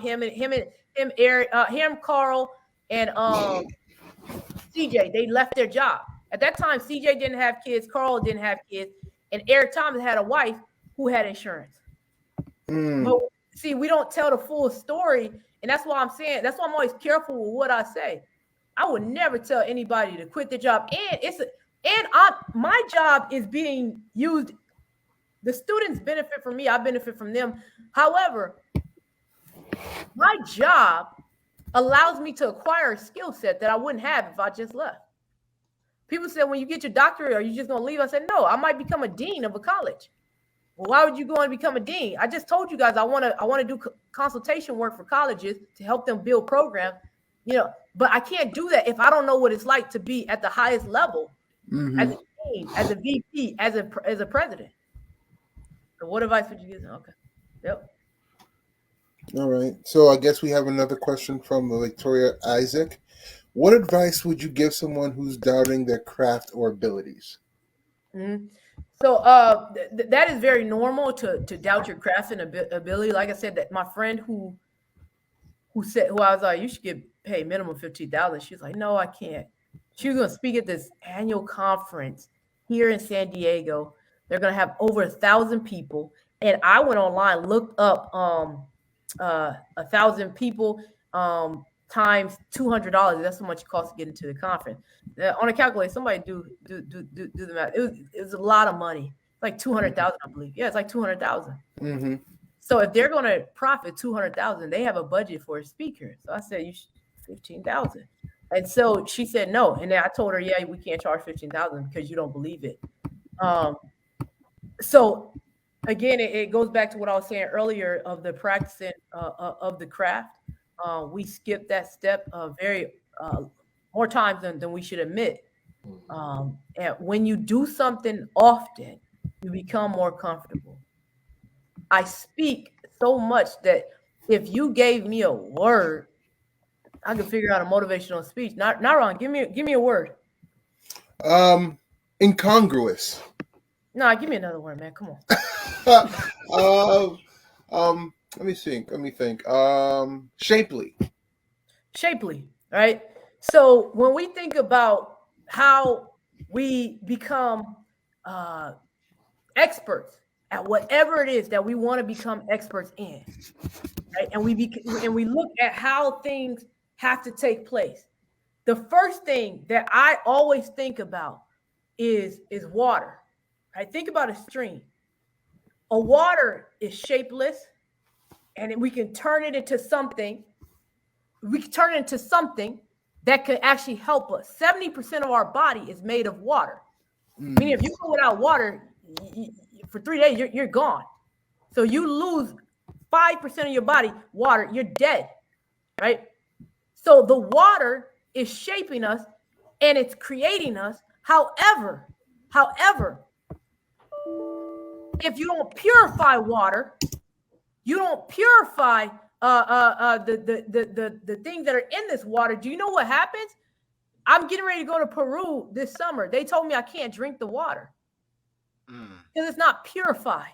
It hasn't been shaped in a shapely manner, in a way that it's drinkable.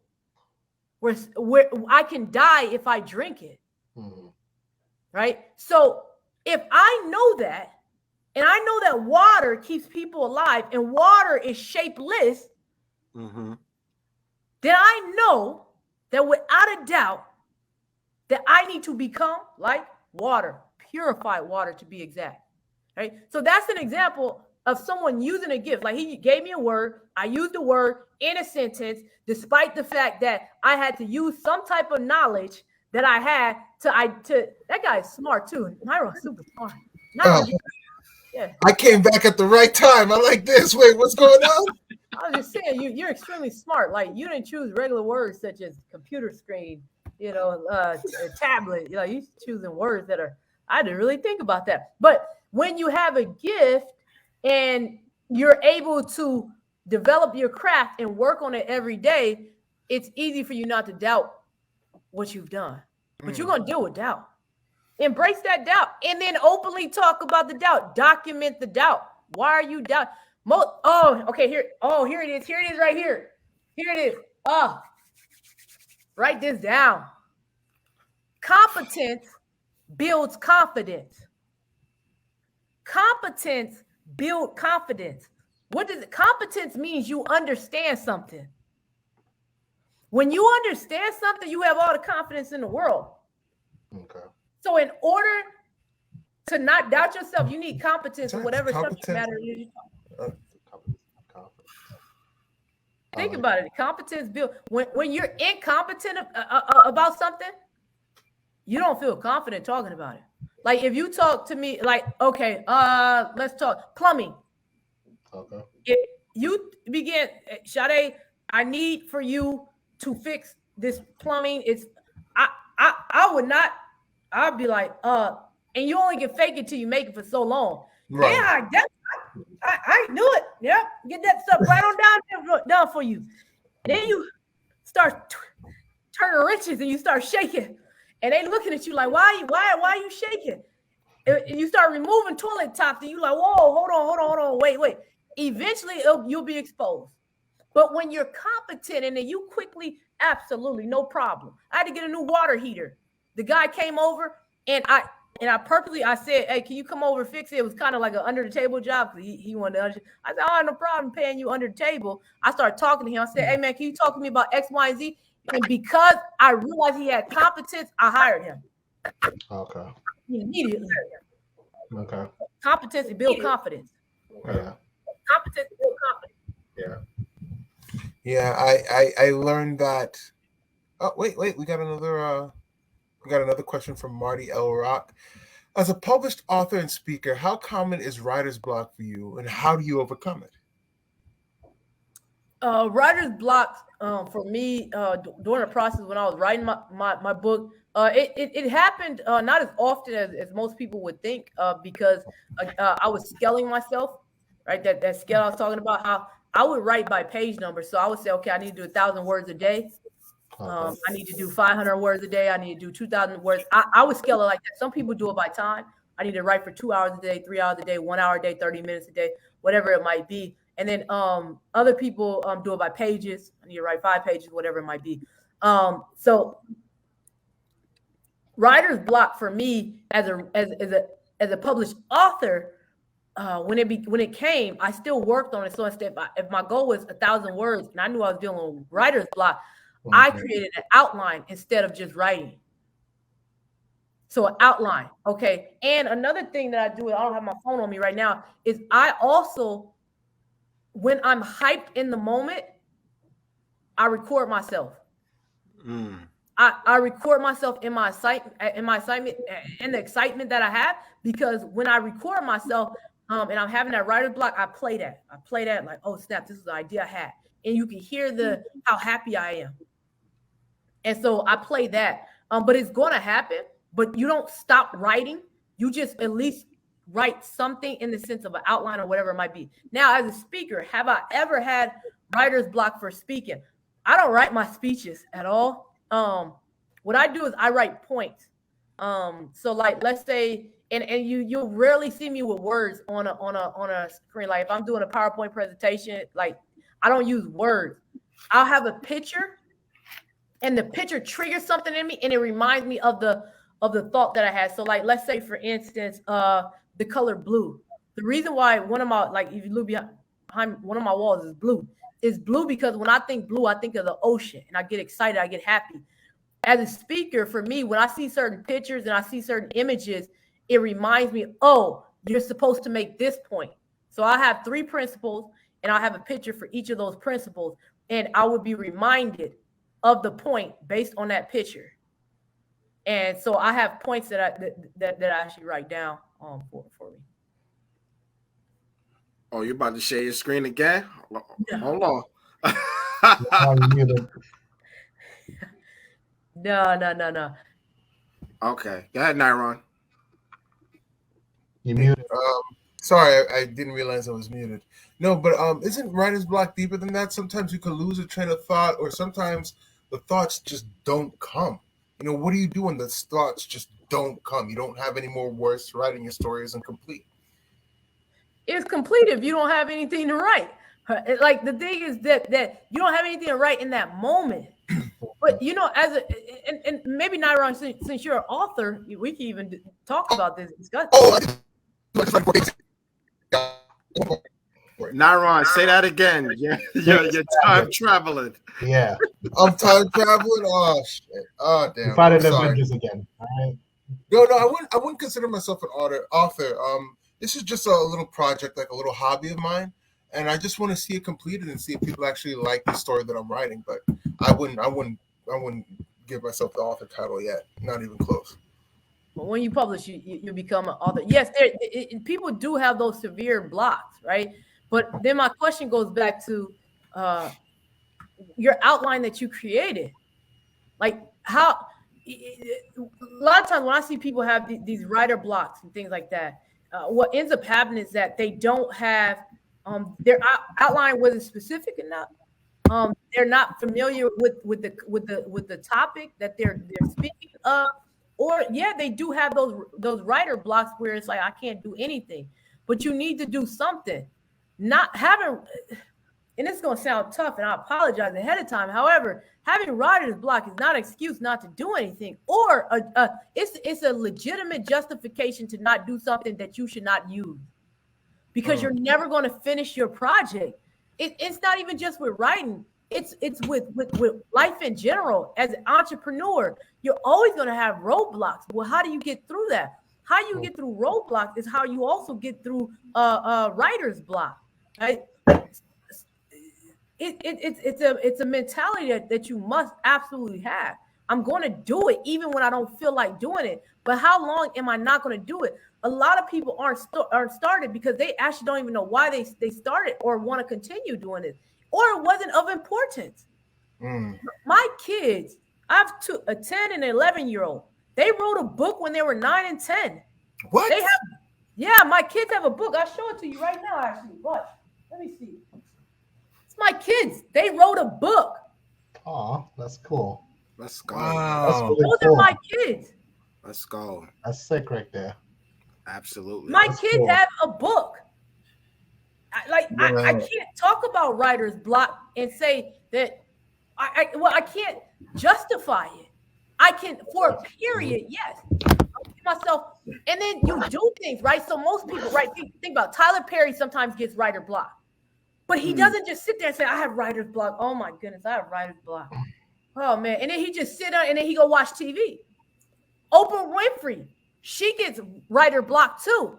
Oprah Winfrey, now I know this is going to be a crazy example because we all can't have this. She has an oak tree in her backyard. When she was deciding whether or not to own her network, she was feeling some type of way. So she has an oak tree planted in her backyard that she purposely had planted there because she thinks best there.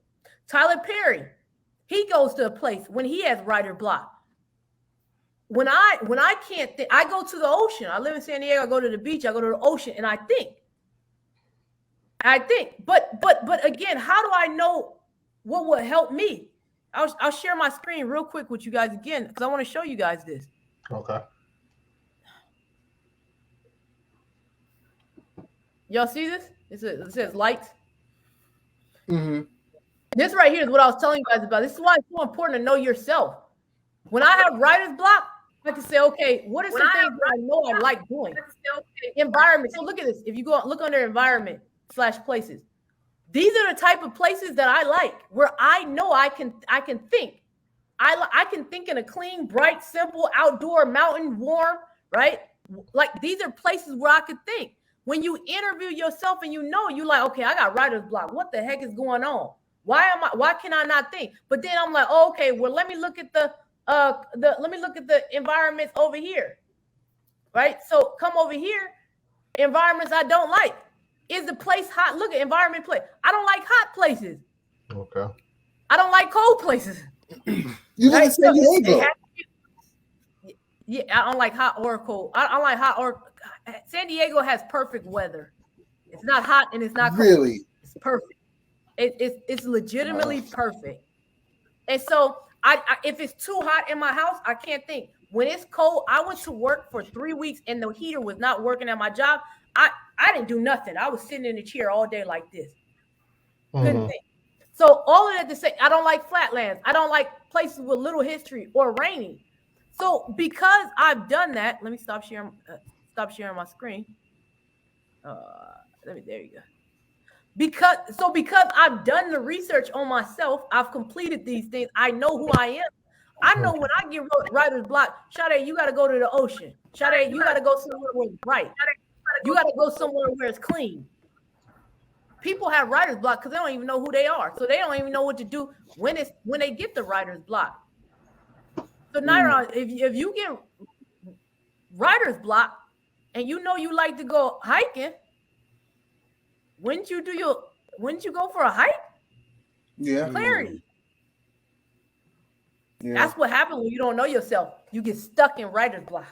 Oprah Winfrey knows herself. Tyler Perry knows himself. So that's a ball for everyone that's a ball. So that's why it's important to evaluate yourself. So so now we got, how can the audience do like an assessment? How can they do that? Yeah, most definitely. That's a great question. One, I want everyone that screen I just showed y'all is not a product of mine. I actually I do a lot of I invest in myself when it comes to professional and personal development.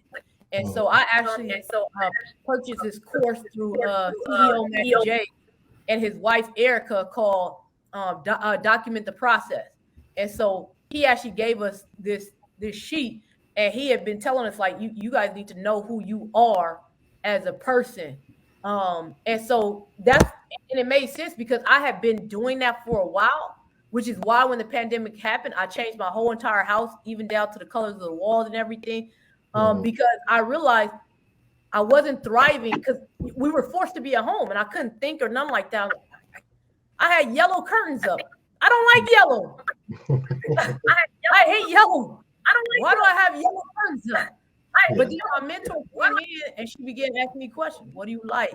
What's your favorite? You know, what are some colors that make you soothe, that help you feel soothed? So I had been doing the process. So, but then when I got with Maddie J, they actually provided me with that list. So I'll give you guys some things that you should write down, things about yourself. I'll show you some things. Actually, I got something better. I'll show you exactly what they can do, something tangible, so they can actually get to know themselves. Here you go. I'll show you right here.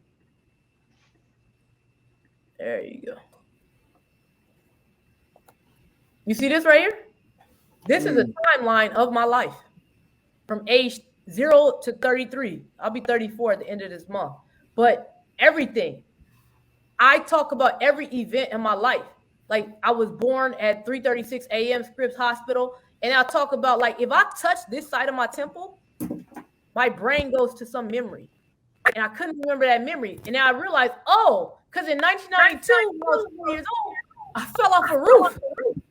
And it left a scar on the side of my head. And so I began realizing, so something that they could do is, I recommend them taking something like this, write down the year they were born, the age, and then I want them to rate it from 1 to 0. So you were whatever age you were born, or whatever year you were born, and stuff like that. Like I took when rated the whole time I've been going throughout my life. I've always thought that my life was like a -30. But after completing this form, I realized that if you look right here in this highlighted area, you can see it right. You can see I highlighted a little bit. Actually, from 18 to 30, it was a 9. And if you go from age 31 to 45, it's a 5.7. That's because I'm nowhere near 45. So we can't even have a complete rating on that. But my life overall has been a 9. But when you tell myself that I've been in foster care, I've been through a divorce, I've been this, my life is a 2. But no, actually, when I add up everything, so your audience, one of the things that they can do is that they can actually, let me stop. There you go. One thing they can do is they can take their lives, the year they were born, their age, and write down everything that ever happened in that time in their life. Like what of importance. So when you were 5, what happened? And then you recall these memories, and this is how you get to know who you are as a person. That's how come I don't like the rain? I don't like the rain because why do I like clean environment? I grew up in a dirty environment. Roaches and rats and things like that. Well, you can ask my kids. Go ahead. Nah. I'm just hearing echo. If you're on, I'm just saying, Shy, if you're on Facebook or YouTube. No, I'm not. Okay, so we good there. Yeah, okay, we do have a question. We have questions though. Let's go. How do you continue working on a project with someone on your team who you didn't know is difficult to work with, but have great ideas, and you are too far deep / invested in the project? Great question. That is really specific. Yeah. Very specific, but good. I like that. So again, I told y'all I'm big on personal development. Have y'all ever heard of the DISC assessment? No. Yes. So the DISC assessment is kind of like a personality assessment, and it lets you know what type of personality you have, other people have, etc. And so when I was working at my college, I actually I made everyone on my team take this assessment because with my supervisor, I kept clashing with her. I mean, her first week, I made it pure hell. Like I was going off on her and everything. And I don't know what that is. Yeah, I don't know what that echo is either. Yeah. It goes away and come back. There you go. It went away. But with the DISC assessment, it's a personality trait. And so I brought in somebody because we were going head to head, and I just created this new team of people to work with me. and I needed to know what their strengths were and what their weaknesses were. And so I highly encourage you all to look up the DISC assessment. And I did the DISC assessment. My whole entire team did the DISC assessment. By the time we did the DISC assessment, and I learned my strengths, my weaknesses, and my supervisor's strengths and weaknesses. I gave my supervisor mine. I read hers. I'm telling you, that was maybe 3 years ago. We haven't had an issue since because she understood my personality. She kept coming saying, Sade, I need to see this. I need to be at this meeting. And I don't work like that. My personality trait said, leave me alone. I need autonomy. Her personality trait showed that she's very specific. Like she needs to know every detail. So what I did was I said, well, how about this? I'll email you once a week, everything that we did for the whole entire week. So you leave me alone. And so when you're working on a project, I highly encourage you, especially when it has to do with money, you should know people's strengths and weaknesses before you even sign contracts or anything like that. So taking things on, such as the DISC assessment, because I know myself, because I just showed y'all that tangible item that you can create on yourself to get to know who you are as a person. So, right, you do your year, your age, what happened during that time, and rate yourself. But now the next step would be for you to do an assessment on the whole entire team, right? Instead of trying to figure stuff out. If you're going to invest in people by bringing them on the team, you should at least invest in their professional and personal development. I highly encourage everyone to do the DISC assessment.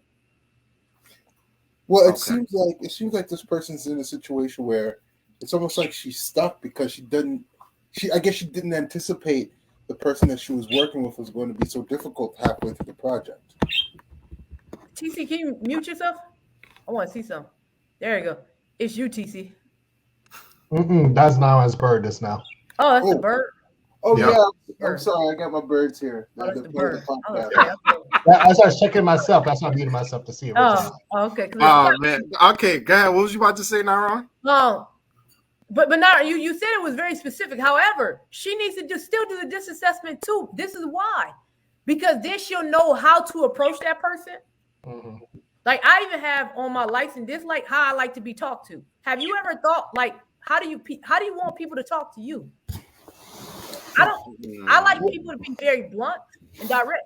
I don't want nobody beating around the bush. Like one time at church, and I was like, man, y'all, I got the itis, man. We just got done eating, and then she said, yeah, you know the itis. Yeah. I said, yeah, I got the itis, and then I kept saying that, and she's like, yo, Sade, don't say that here. I'm like, why not? She said, because it's another word that goes in front of that usually, and we ain't saying it. And I said, oh, don't beat around the bush. Just be blunt with me. Say, Sade, you can't say that. You know, and then I would say that because I like to be talked to very direct and blunt. So the first thing is she needs to sit down. If she can't do the DISC assessment, sit down with that person and say, first of all, how do you like to be communicated? Some people only like to be communicated through text message, through email. How do you like to be talked to? Through email. Direct contact or not, right? And so if they're that difficult to work, you got to figure out by sitting down and getting to know that person. That should have happened in the beginning, but since it didn't, you literally got to sit down with that person, right? Even if they have great ideas, I don't care how great an idea it is. If they're giving you that much trouble, it will never be executed. Does the pros outweigh the cons? Let's go. All right. Listen, oh my God. Listen, it's retrograde causing the technology. Come on now. It's Mercury retrograde causing the technology. Come on now. Let's go. All right. So, we pressed on time. Yeah, we good on time. Yeah. Oh my gosh, we did 2 hours. I can't believe it. So, we did 2 hours. All right. So, any last questions for Sade Burrell? So, Sade Burrell, just like last time, you get your final thoughts, and then how can people connect with you? But first, any last questions we have? People that have been watching this, your last questions, Naron, TC, and then she's going to give her final thoughts in social media. I know Nara got a question. Go ahead, Oh, Nara. of course. That's your last question, Nairon. My last question. Okay. All right. I got to make it a good one then. Make it big. I know you talked about dreamers and having dreams just in your head, but if you've had a dream, or if you have a dream and you've been working on it and it failed the first time, how do you muster up the strength to pursue that dream again? Nairon, say that again. Yeah, you broke up. No, I said we throughout this conversation, part of the conversation we've talked about dreams and dreamers, and I had a couple of dreams, and one of them failed the first time, and I'm trying to get it started back again, and it's really tough trying to pull up the broken pieces of my dream. How do you get the courage or the strength to pull yourself together and pull your dreams together and try starting it up again? Yes. So let me ask you. So have you ever maybe failed a class in high school, middle school? Yeah, I failed the class. Right. What happens when you fail? I mean, you got to take it. You got to retake it. Yeah, There's retake. no choice. Exactly. That's exactly how life is with anything. I think when you take that analogy, because I started off with it, that when you fail a class, they usually make you retake it. Mm-hmm. You have to retake it until you finally pass it. And I think that if we take that analogy and apply it to our lives, right, things are going to get tough at all points. I mean, it's part of life. It's part of a process. And if we think about it, it's the times that we failed that actually helped us create something even better. The problem is that society has made it so shameful to fail that people are afraid to do it. Let's go. They don't see the value in failing anymore. And that's the problem, is that we get stuck in the fact that we failed or we weren't able to do it. That instead of Disney, did you know Walt Disney? I took some of my students to Disneyland, and we got a chance to learn about Walt Disney.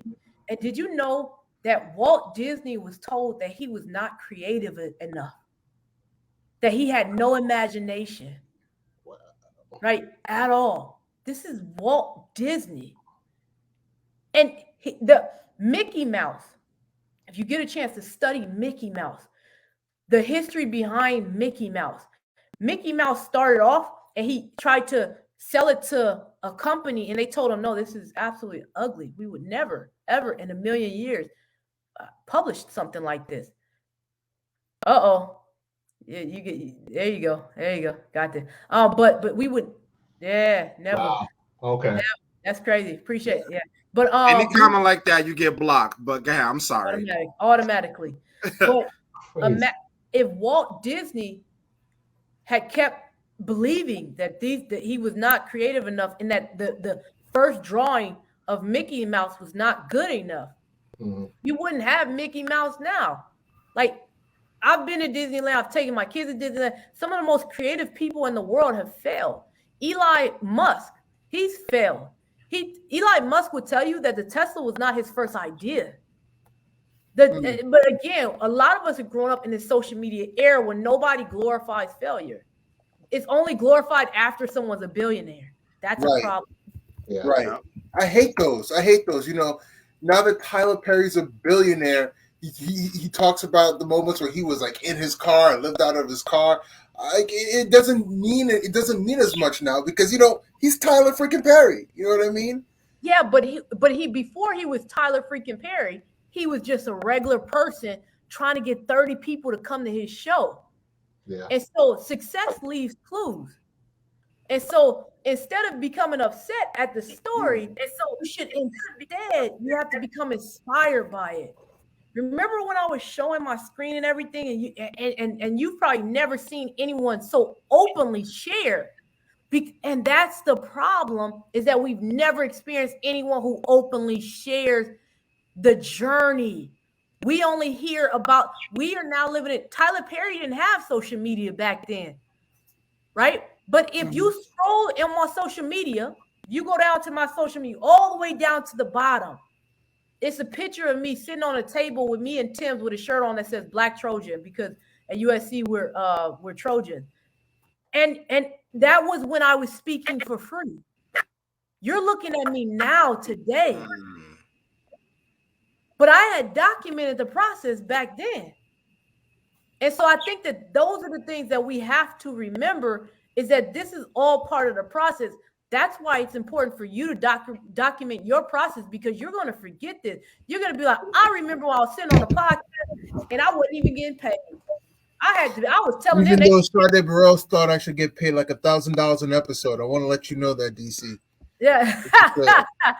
Sade Burrell said it first, and I agree with her. So imagine that, Nyron, like you going back now. Everyone on here, 10 years from now, being like, yo, can you believe we used to have to ask people to interview. Now people come to us. Yeah. But if you don't show the process, failing or any version of failure is important and is part of the process. Yep. And so I want you to do this. Nyron, you strike me as a very intelligent person. Can you spell the word learn? Learn? Yeah. Learn. Is this a trick or something? Now spell the word learn without the L. EARN. Okay. When you learn, you earn. Okay. I like that. When you learn, you earn. Okay, nice. But how do you learn? By failing and getting back up and trying again. Yeah.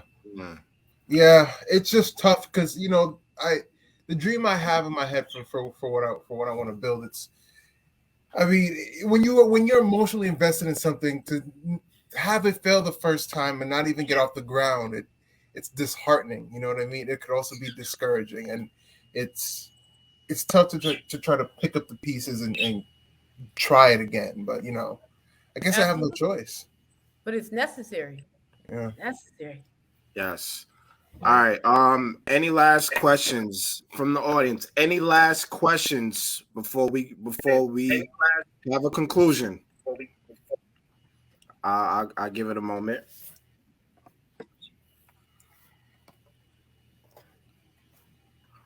Well, all right. So while we waiting, Sade Burrell, any final thoughts? Yeah. So I just I'll end with these words right here, is that in anything that you do, always try to do it well. And anything that you do, you try to do it well, because you want your name to enter doors that your feet have never walked through.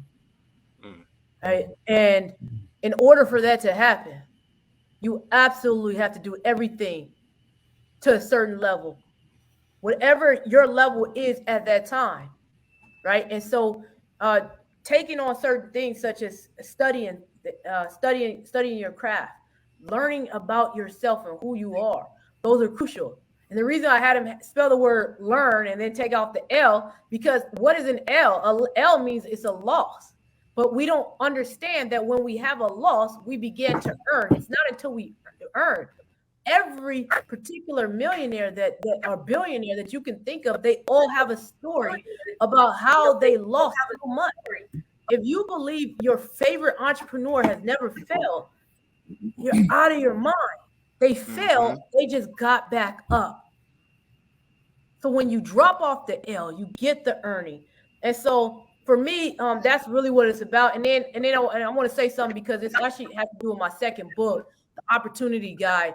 I specifically wrote this book to teach people about how to prepare for an opportunity, how to keep an opportunity, and then how to provide an opportunity.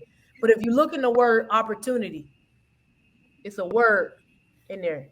Unity. Unity is in the word opportunity. In order for us to have opportunity, we first must have unity. So you should be building masterminds and teams of people who you can work with. You should not be doing everything alone. When you do it alone, it's easier to fail. And it's easier for you not to get back up because you don't have a team of people who are telling you, hey, we failed that one time. It's all right. Let's get back up. So Nyron, if I had to guess, I would guess that you were implementing your dream by yourself. Well, sort of. I'm not gonna get into all the details. I was working with somebody. Sort of is enough to say that it's too far. Like too much. You gotta do it with people. So that's all I have for you guys. It didn't pan out the way that I hoped. Oh, sorry. Go ahead, Nyron. Sorry about that. No. I was just saying I was working with somebody. I was working with two people, and it just didn't pan out the way that I hoped. And I really am starting from scratch. But yeah, it's tough. Okay. That's all I got for y'all. Can I tell them where they can follow me at? Absolutely. Yeah, Yes. All right. So the best way to follow me is on Instagram, Sade Burrell. It's SadeBurrell. You can also follow me on YouTube, where I'm constantly putting up some videos and sometimes motivational videos up there. But those are the best. You can also find me on Twitter at I am Sade1. I am Sade1.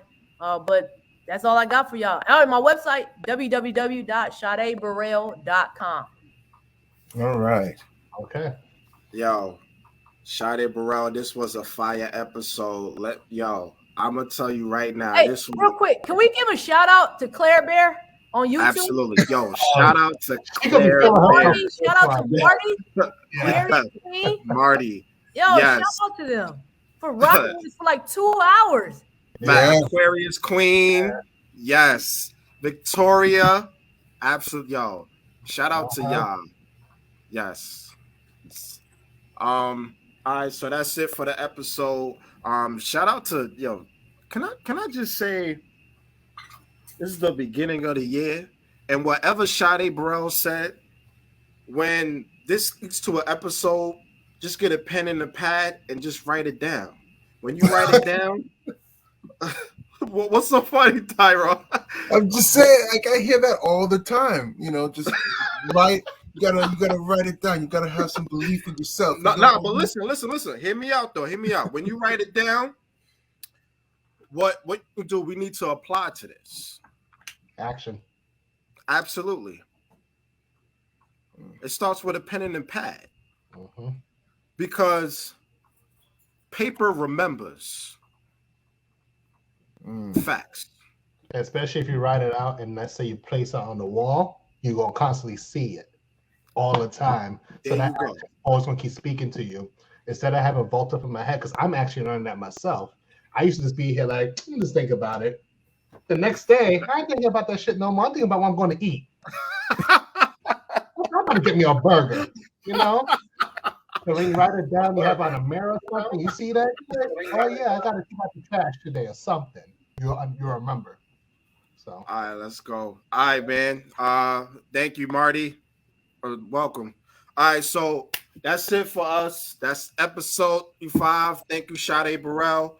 And that is the end of the episode. We are out. Later, guys. Have a good one. All right. Thank you for listening. If you like this episode, please, I really appreciate if you subscribe to the podcast, whether you're on YouTube, Anchor, iHeartRadio, Spotify, Google, TuneIn, whatever platform. Please subscribe. Give it a like. And if you're listening on Apple Podcasts, write a review. Thank you for listening. Hope you enjoyed it.